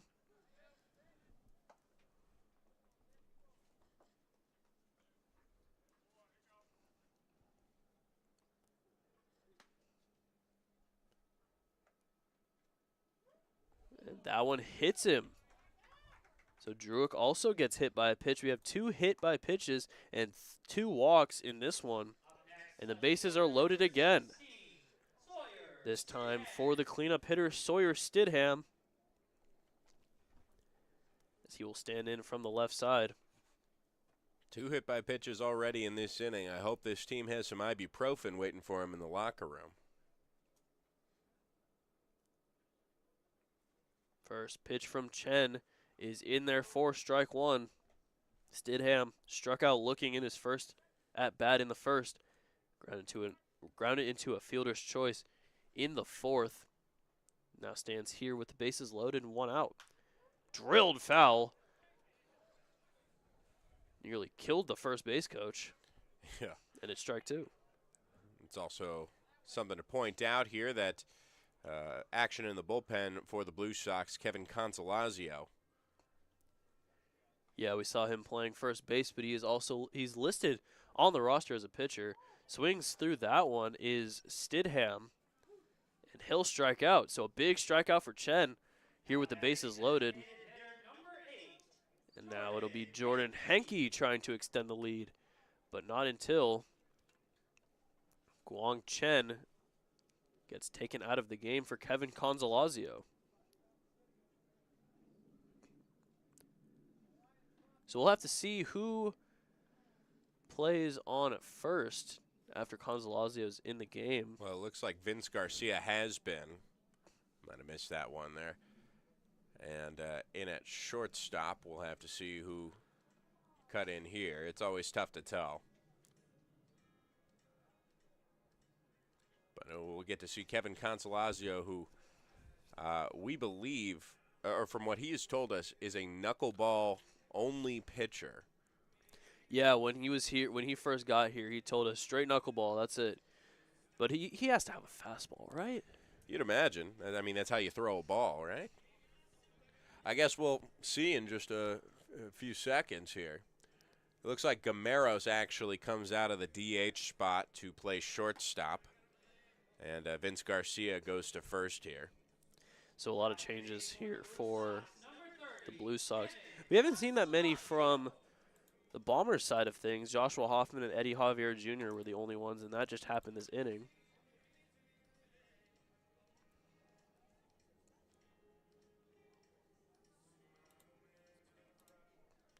But he will be facing off against Jordan Henke.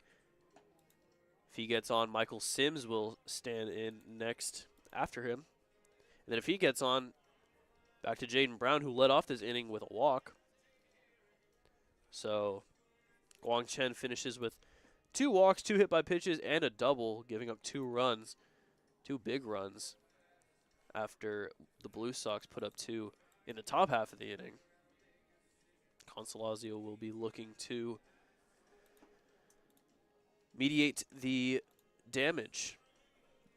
In a really high-pressure spot, though, here with the bases loaded. Absolutely. Definitely one of the poised pitchers that I see. He's throwing dots right now.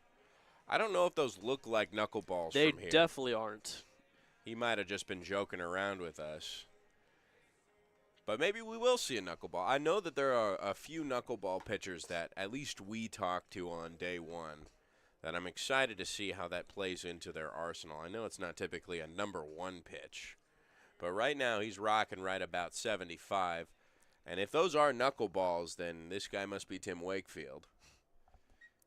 Rest in peace, by the way. Well, the game gets back to action here with 2 outs. Consolazio, Jordan Henke, the DH, struck out, popped out to the first baseman in his 2 at-bats. First pitch from Consolazio is in the dirt. Another great block from Goodwin. He's saved a decent amount of runs here for the Blue Sox. He's been a good wall. See why, with all the changes Jimmy Johnson has made, he is not moving away from his catcher. But that also might be there's not another catcher on the roster. Grounded to third. He'll tag the runner, and Consolazio gets out of the jam. But 2 runs for the Bombers come in. It's 8-2, heading to the top of the 6th.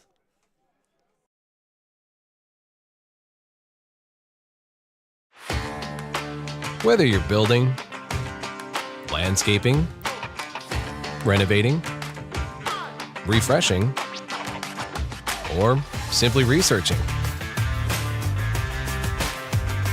rent the right size tools for your size jobs.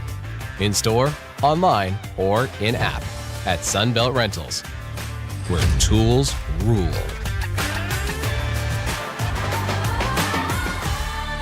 Everyone knows good things come in threes, like our eat, drink, and play combo for just $19.99. Maybe the saying should be good things come in 19.99s.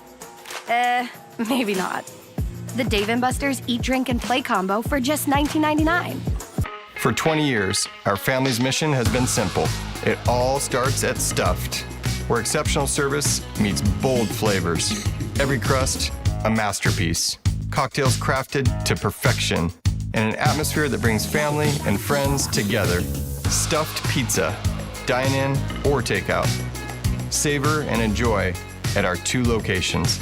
Quality, service, family legacy, it all starts at Stuffed.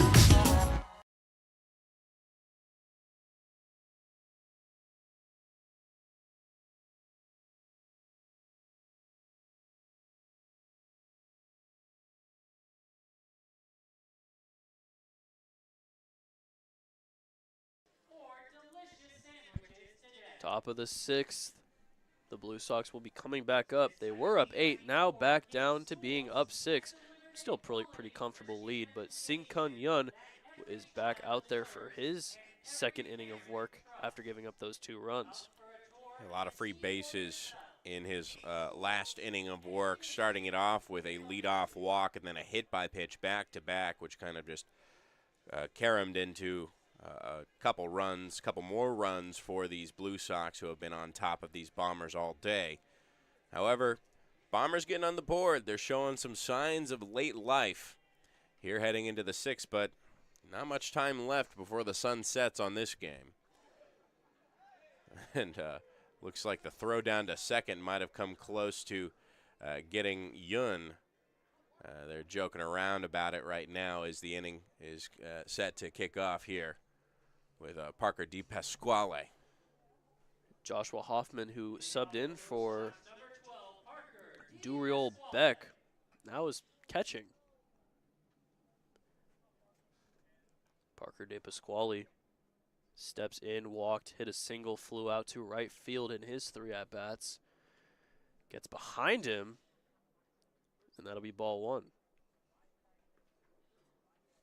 So a lot of walks, a lot of hit by pitches. Now from both teams after that last inning. We'll have to tally it all up and probably tell you at the start of the next game, coming around at 12:30. Yeah, at the state of this game, it might start a little later than 12:30, but and that'll be the Grizzly versus the A's. Swing and a miss for DePasquale. Hoffman now has let 2 pitches get past him. One of them was behind DePasquale, so we'll give him a pass there. But oh my goodness, we just got an update from the score on the turf field. Not sure if this is a final score, but it is currently 21-5 in favor of the Chill. Top of the 6th. So game is almost over, but considering that they're in the same inning as we are here, as that one's up for ball 3. They're in the same inning as we are, and they started 30 minutes before we did. So those 21 runs, going to have to see what the story was over on the turf field. So that one looked to be ball 4. But it might have just been ball 3 as DePasquale checks with the umpire. So 3-1.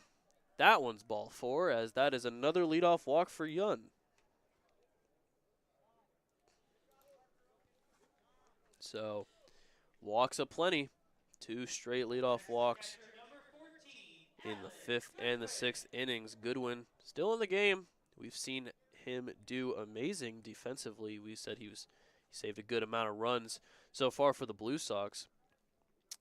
With the bat, though, has flew out to left field and popped up to shortstop in his 3 at-bats. So yet to get a hit, but doing just as good with the glove. With a runner on first here in DePasquale. That one's high and away for ball 1. Well, just about 24 hours ago, Goodwin in the 6th inning specifically was the hero for the Blue Sox to give them their first win over Team China. That one's in there for strike one. Perhaps a repeat. Perhaps the 6th inning could be his inning of choice to get his hits. Trying to extend this lead against the Bombers. That one's high for ball two. Gonna need a pitch to hit, though, if he wants to extend the lead any further. Looks like Yoon might just finish out this inning. Aaron Miles doesn't have anybody warming up in the bullpen. That one's high for ball three.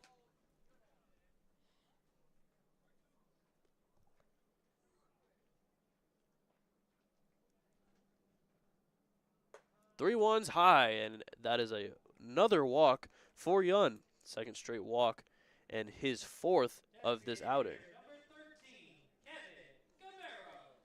Kevin Gamero stands in from the left side. DH turned shortstop as of last inning. So no half day of work for him. He's going to actually have to put in the defensive side today, at least for these next couple innings. Which I'm sure he doesn't mind. No, he came out here to play baseball. That's baseball. 2 on here after the 2 walks to start the inning. Still no outs. That one's way behind Hoffman. And runners will take second and third easily. De Pasquale to third. Goodwin to second. As the late, great Bob Euchre might have said, it's just a bit outside. R.I.P. Bob. Yeah. So a very wild 1-0 pitch here. Gameros steps back in. Now runners on second and third with no outs. As that one's in the dirt, caught by Hoffman, though. 2-0.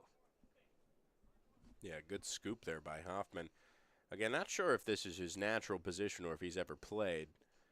But on the roster, it says shortstop center field. So this could be a third position?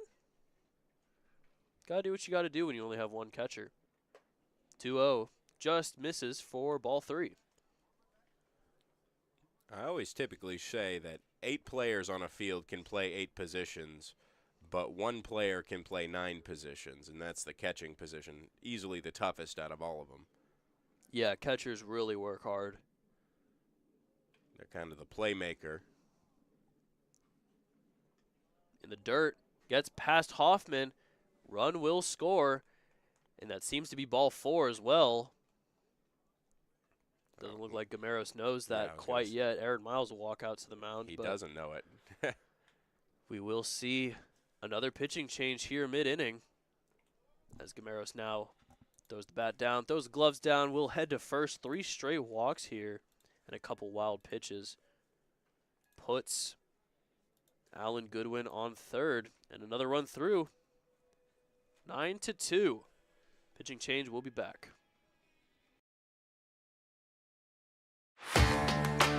Whether you're building, landscaping, renovating, refreshing, or simply researching, rent the right size tools for your size jobs. In store, online, or in app at Sunbelt Rentals, where tools rule.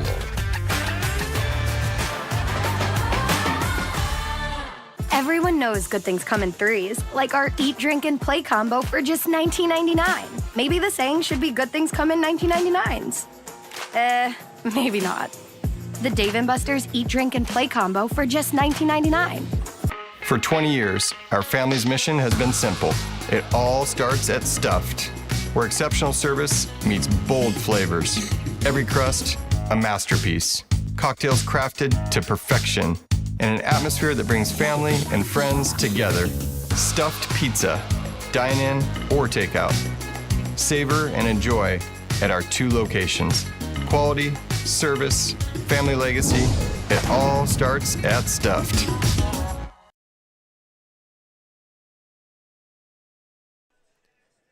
Nine to 2 here in the top of the 6th. That's Jordan Henke, the DH, and batting in the 5th spot will now be pitching as Sing Kun Yun's day is done, giving up 3 runs.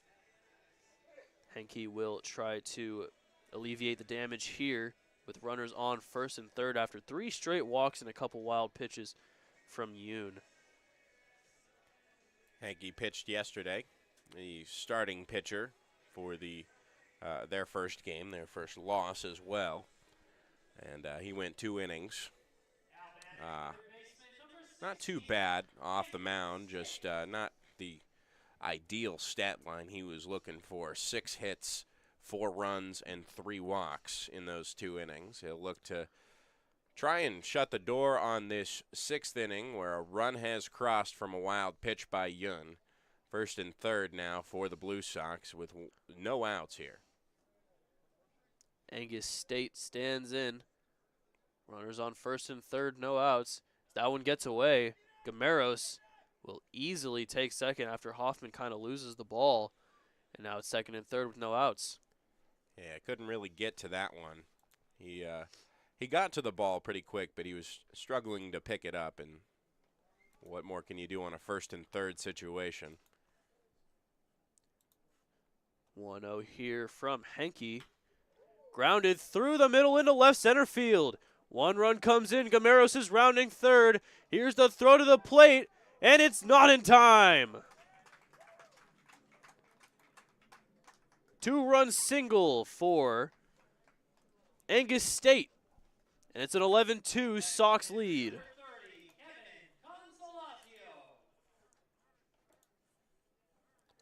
Seems like that was the first hit that drove in a run in a while. Kevin Consolazio, though, will stand in.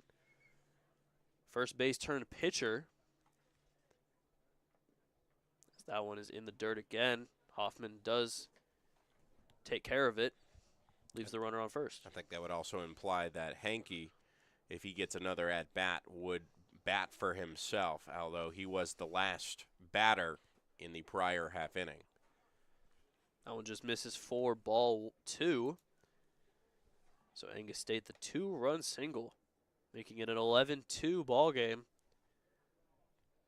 9-run lead, the largest for the Blue Sox today. That one's fouled back.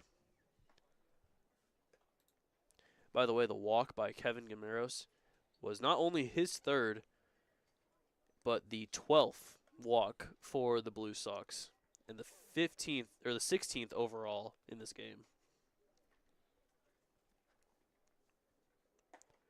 It's in there for strike 2. So 2-2 now to Consolazio, who has 2 strikeouts and a pop-up to the catcher.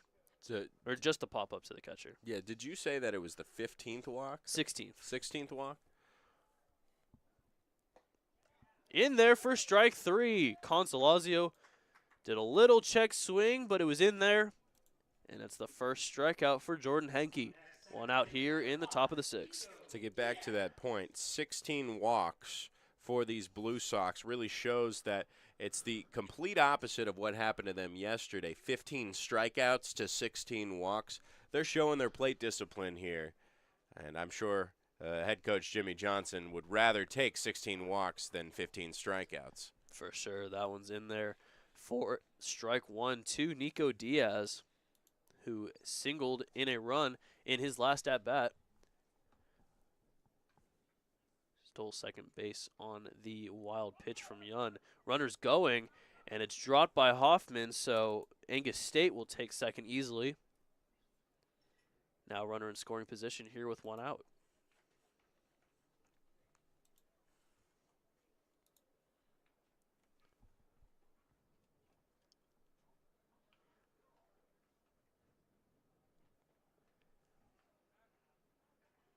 Steps off the mound.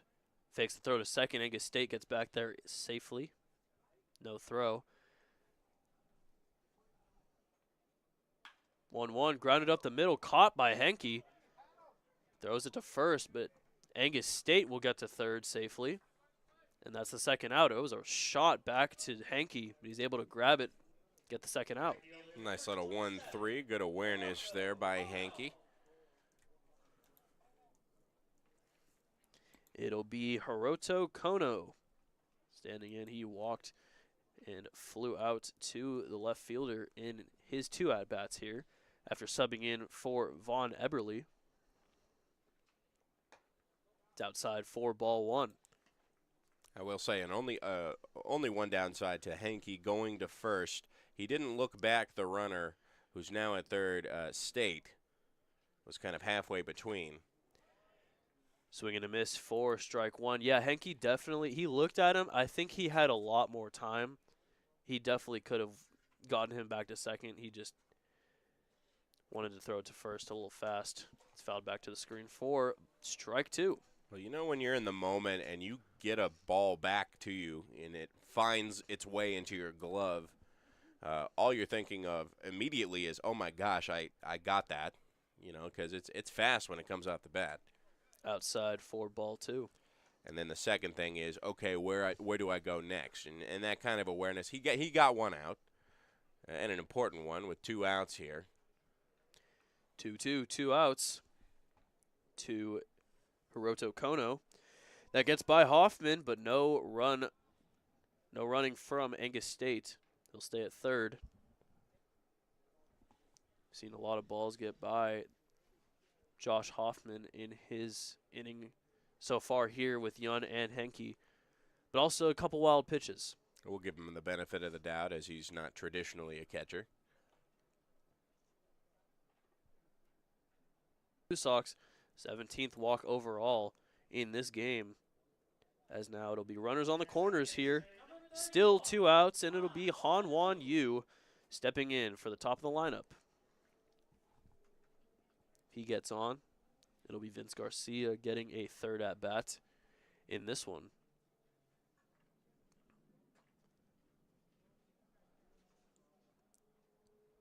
First pitch from Henke is drilled high and foul out of play. So now there's 2 separate innings issued by the Bombers where 4 walks have occurred. This being one of the 2, the first one in the first inning where things fell out of hand, fell out of sorts. Outside for ball one. And now half the amount of runs have been scored in this inning as opposed to the first inning. There was only 1 hit in that inning. But this game is starting to get out of reach. In there for strike two. Yeah, 3 runs so far in this 6th inning, making it 11-2. It's a really weird scoreboard, though. 5 hits, 11 runs, so definitely seeing those walks. And 8 total hits on the day for both teams. Just misses for strike two. That could have been a strike. Not called it, though, and it's going to be 2-2 with 2 outs again. You might have heard the groans of the crowd there. Popped up. Left side of the infield, Kim. Under it. He'll make the catch for the 3rd out, but 3 more runs come in.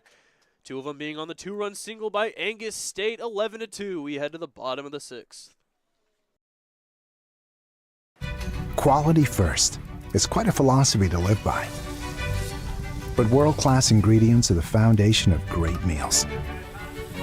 And we wouldn't have it any other way. At Kaiser Grill in downtown Palm Springs, we believe you deserve the best. So whether it's dinner for 2 or a celebration with 200 friends, quality is our promise to you. Because quality is king. Quality is Kaiser.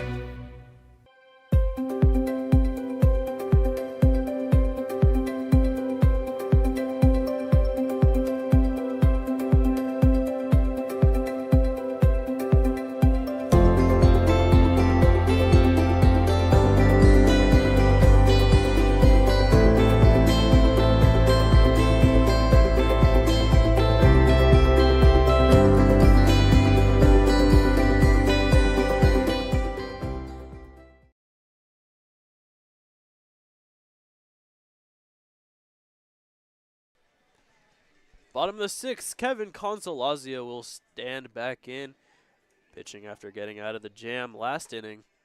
Now with 3 more runs added to his lead, a 9-run lead, it's 11-2. Consolazio will be facing off against Sawyer Stidham. Jordan Henke, Michael Sims, and Jaden Brown in this bottom of the 6th inning. Actually, I believe it'll be starting off with the Michael Sims spot, but it looks like the guy in the on-deck circle is not Michael Sims, as we will have yet to get a jersey number. That looks to be number 12. That'll be Howie Hatton. Howie Hatton. Howie Hatton will be pinch hitting today, which for to my Michael Sims. recollection had quite a nice game yesterday. Howie Hatton, the righty, had himself a 2-hit day, a single and an RBI and a double, going 2 for 4 in day 1. So we'll get to see if he can connect with one here. He's got some good pop. Howie Hatton stands in against Kevin Consolazio. We don't have an update on the Chill Power game, but the fact that they're still out there makes me believe that there's more runs being scored over on the auxiliary field. Consolazio's first pitch is in there for strike 1.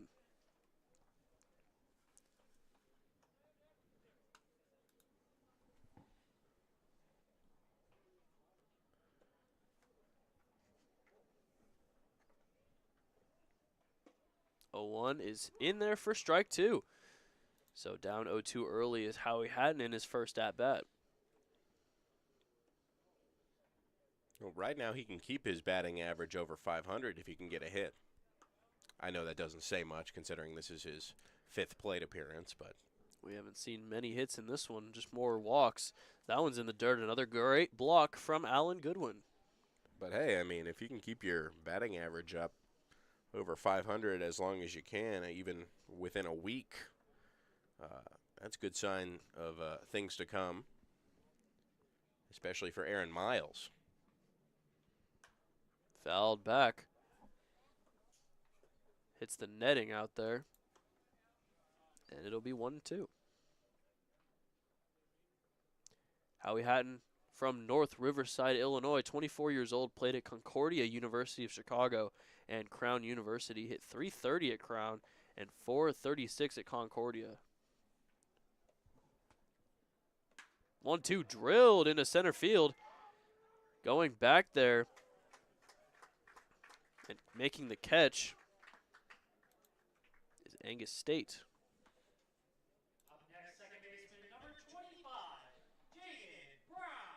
Jaden Brown still in this game.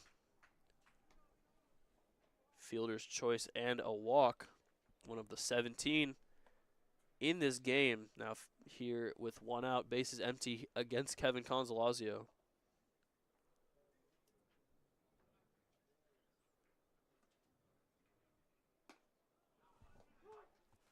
First pitch is in there for strike 1.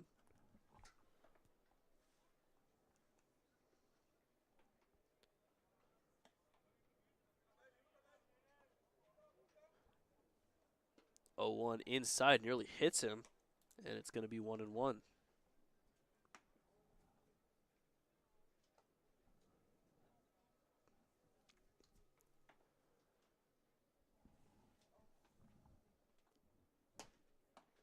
That one's in there. It's 1-1. We were talking about Consolazio and his straight knuckleball. Have not seen it yet. No, we've seen some nice pitches though. That one had a good 76 fastball. Didn't tell us about that in his arsenal. That might have been it. Definitely was a breaking ball in the dirt, and another block from Alan Goodwin. He was kind of coming over the top there and spiked it a little bit. That's something typical that you see with knuckleballs. It's a hard pitch to throw and certainly a hard pitch to master. Popped up on the infield. And it will be caught by shortstop Nico Diaz. Actually, Kevin Gamaros there. Oh, yeah, it's Kevin Gamaros.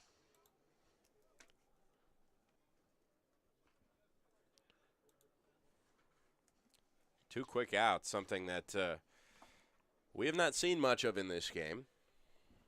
A lot of zeros, but it still feels like this game has taken a bit of time. Bertino first pitch into right field. And a 1-2-3 inning for Kevin Consolazio. Haven't seen many of those, but we head to the top of the 7th, 11-2 Blue Sox. There's something winning in the Agua. Catch all the action at 360 Sports at Agua Caliente Casinos. Watch your favorite teams on our giant wraparound screens. See live scores on the LED sports ticker. Win big with our bar top games and enjoy great twists on bar food favorites. And with 3 premier casino locations, 360 Sports is the ultimate fan experience. For more information, visit aguacalientecasinos.com.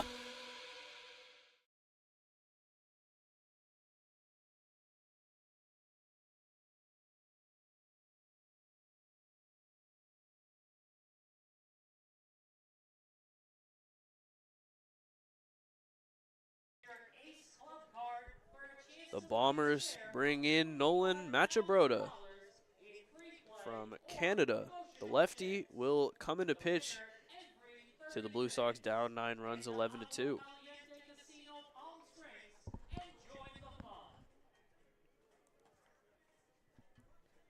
Machabroda, 6'4", 240 pounds, 25 years old, from Saskatchewan. Played at Cumberland University, went to the Twins organization, and played for Trois-Rivières. Am I saying that right? Trois-Rivières? Trois-Rivières. Trois-Rivières. Les Aigles in the Frontier League, yes. French is hard. I know. I appreciate the effort there. And I don't know if Jason Garrett is listening with the Gateway Grizzlies, but I'm sure he appreciates that.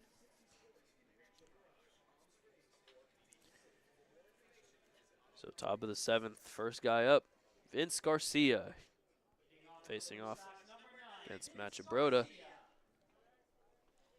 Good lefty on righty matchup. First pitch is in there for strike 1.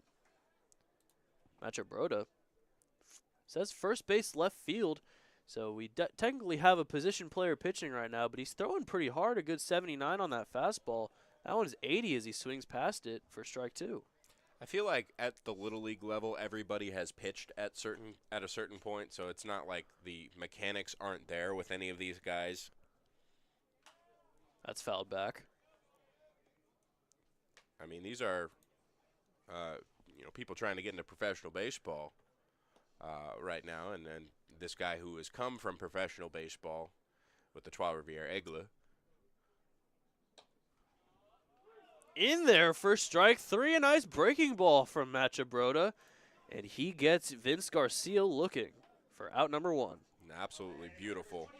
Good spin rate there coming in at 70 miles per hour. Some good break.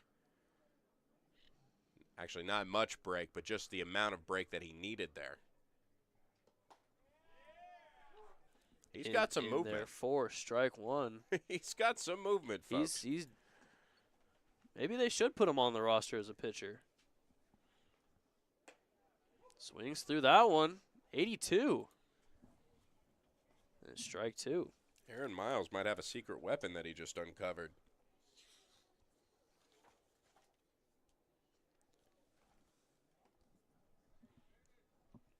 Oh, 2 here, 1 out. In there for strike 3. So back-to-back Ks for Nolan Machabroda. Are we sure he's a position player? Well, that's what it said yesterday, or at least from my own eyes in his matchup where he had 4 plate appearances. Got a strikeout, a walk, a batter's interference, and an F8. So has yet to get a hit, but he's certainly got 2 strikeouts on his own from the hill. Alan Goodwin has been in this game through thick and thin, mostly thick. Yeah. He swings through that one for strike 1. Goodwin, 2 walks, flew out to left field and popped out to the shortstop. So he's 0 for 2, but has 2 of the 17 walks in this game. Popped up foul, and that's strike 2. I think he's kind of surprising a lot of these Blue Sox hitters who have faced a little slower velocity today. Certainly surprising us. Waking us up here in the booth. 0-2. Fly ball, right center field. Nolan Machabroda, a 1-2-3 inning. Could be listed as a pitcher on the roster, but we head to the bottom of the 7th still, 11-2 Blue Sox.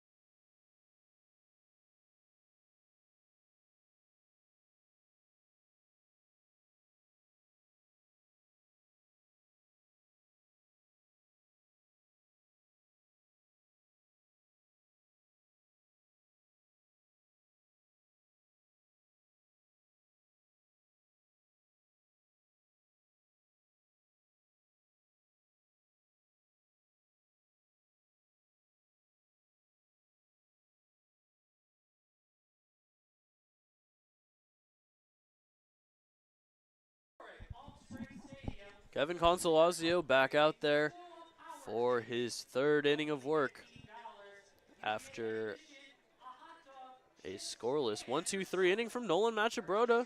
See if Kevin Consolazio will match him here in this bottom of the 7th inning. Can match Machabroda? Can he match him? Match. There you go. Consolazio's been looking good. He's been getting it over the plate. He got himself a 1-2-3 in his last frame. And right now, he can close things out here for his Blue Sox, who have the 11-2 lead. They've just been in command since the top of the first with that six-run lead there. Yeah, they got those 6 runs in the top of the first, never looked back. Consolazio will be facing Eddie Javier Jr. first, and then the top of the lineup in Si-Young Kim. How many substitutions being made from Aaron Miles? Aaron Miles, his first year here with the CWL, had a good 9-year career and won the World Series with the St. Louis Cardinals in 2006. He played with the... He certainly did, and the White Sox and the Dodgers and the Cubs. Pretty efficient switch-hitting second baseman, Aaron Miles was. Had some big moments, a walk-off grand slam against your San Diego Padres back in 2008. And a couple other big moments, obviously, getting a World Series ring and lasting 8 full seasons in the majors, 9 technically, with a short stint with the White Sox for his debut. But it's an honor to have him here in the CWL. His first season in the Pioneer League he's just coming off of in the Oakland Ballers organization, who had their inaugural season last year. Pioneer League expanding west, and he's leading the charge there. He's been a manager around since 2014, but I'd say that this is his kind of first premier job in one of the main five independent leagues. So exciting news for him as he continues his managerial career here. First pitch to Eddie Javier Jr. is down for a ball. Yeah, Aaron Miles, and as you said, the Pioneer League expanding west. We've seen that, the Oakland Ballers, and as well as the YOLO High Wheelers. Is that a new one? That is a new one. In there. Not in there. Inside for ball 2. Yeah, the whole YOLO High Wheelers played their games at UC Davis. Ah. Interesting. So they're expanding even more now. I didn't even know that.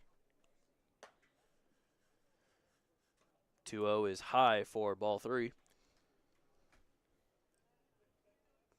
There's a lot of those Pioneer League teams kind of in the Mountain West region, from Montana down to Colorado Springs.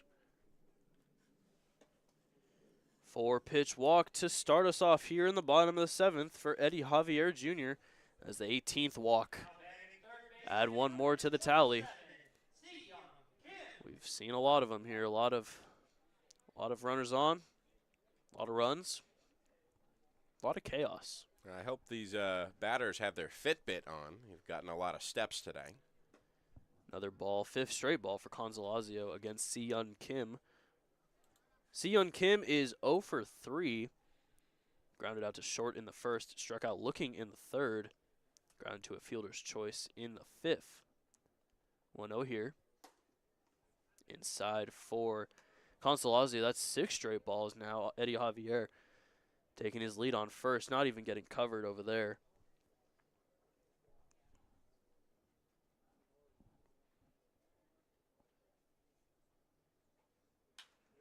Driven into left field, and that's going to drop in for a base hit. Nico Diaz picks it up, throws it to 3rd, but it's going to be a base hit, the first hit of the game for Si-Young Kim. And now it'll be runners on first and second with nobody out for Joshua Hoffman.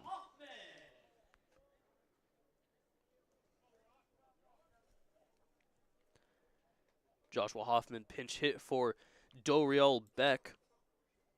Hit a double in his last at-bat. One of the few extra base hits we've seen in this game. Fouled back near us. Just right below us. And it's 0-1. Just out of reach.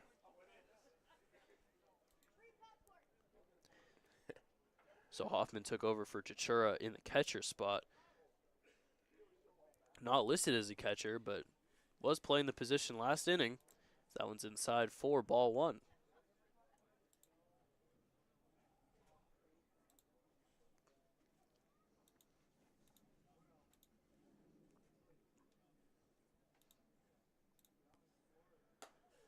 Inside again. Little chin music there. Seen a lot of that. We haven't seen many hit by pitches, at least not as many as walks. But the few that we have seen have not been too hurtful to the players. That's drilled deep left field. Nico Diaz on the move, and he'll get back there to make the catch. Tagging from second to third is Javier Jr. Pretty deep flyout out there. Nico Diaz has some speed, and he was able to get back there to make the grab. First big pop that we've really seen of the day. That was heading towards the wall, and making that left fielder Nico Diaz really have to get on his horse and grab that one. Able to cover a lot of ground there is Diaz, and that's why they put him in the outfield for plays like that. Davis Drueck will stand in here with one out and a man on first and third after Javier tagged on the flyout. Downstairs, and it'll be 1-0. Davis Drueck popped out to the catcher to the shortstop in the first and has a walk and a hit by pitch. So an 0-for-1 day here. Runner goes at first, no throw. Si-Young Kim will take second easily.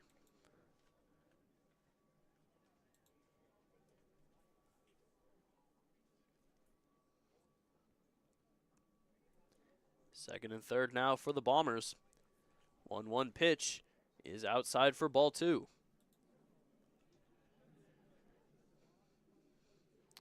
So it being 12-22 right now, it appears as though 12:30 matchup between the Grizzly and the A's will be pushed back a little bit, as that one is grounded to first, and it's off the glove of Vince Garcia. 2 runs will score, and it is a 11-4 game.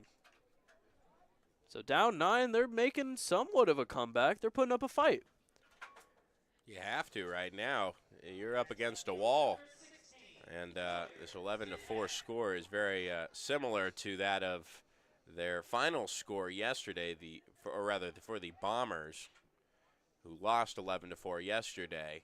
They're trying to at least minimize the damage that has already taken place in today's game.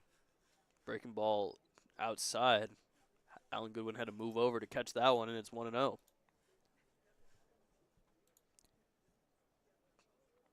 As we were saying, though, Grizzly versus A's will be pushed back. We will, both of us, me and Joey, will be on the call for that. Joey will be the main man for that game. Swings through that one for strike one. It seems as though the Chill and Power game has finished up. Haven't gotten an update on the final score, but it seems as though with them leading 21-5, that game is going to be a win for the Chill. That one's caught in right field. Tagging up to third is Davis Drueck. There will be 2 outs here with a man on third for Nolan Machabroda.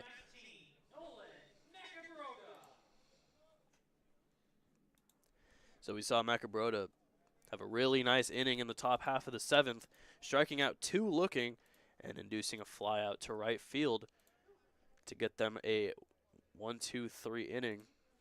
What's crazy is that we've seen 3 1-2-3 innings, and 2 of them have actually come from the Blue Sox. That one's in there for strike one. Well, that's what happens when you're on top 11-4. You know, with such a hefty lead heading into the bottom of the 7th, this final inning.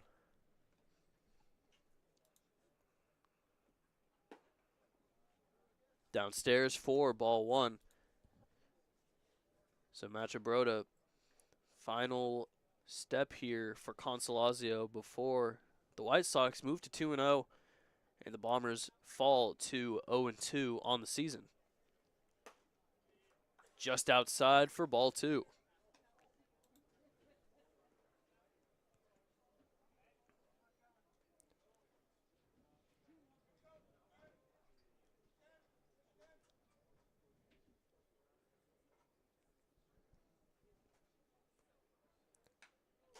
Fouled back to the screen, and it's 2-2. Bombers down to their final strike here in this first game at Palm Springs Stadium.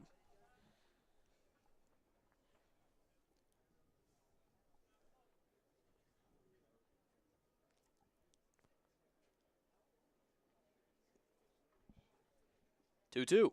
That's in the dirt. Another good block from Goodwin, and it'll be a full count here with 2 outs. Davis Drex on third.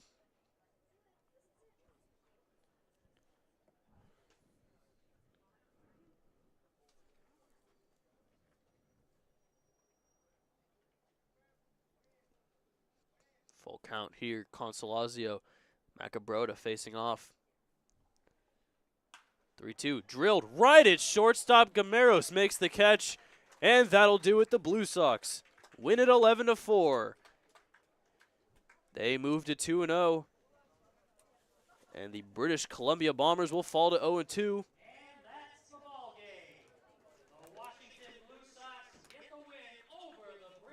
Blue Sox scored 6 in the first, never looked back. Scored 2 in the 5th, 3 in the 6th to just extend their lead. Bombers tried for a comeback, but they were just down by too many, weren't able to pull it off. And the Blue Sox will play their next game on Sunday, 10 a.m. in this very stadium versus the Alberta Grizzly, who we're going to see in this next game. BC Bombers will be facing off against Team China on Sunday at 12:30.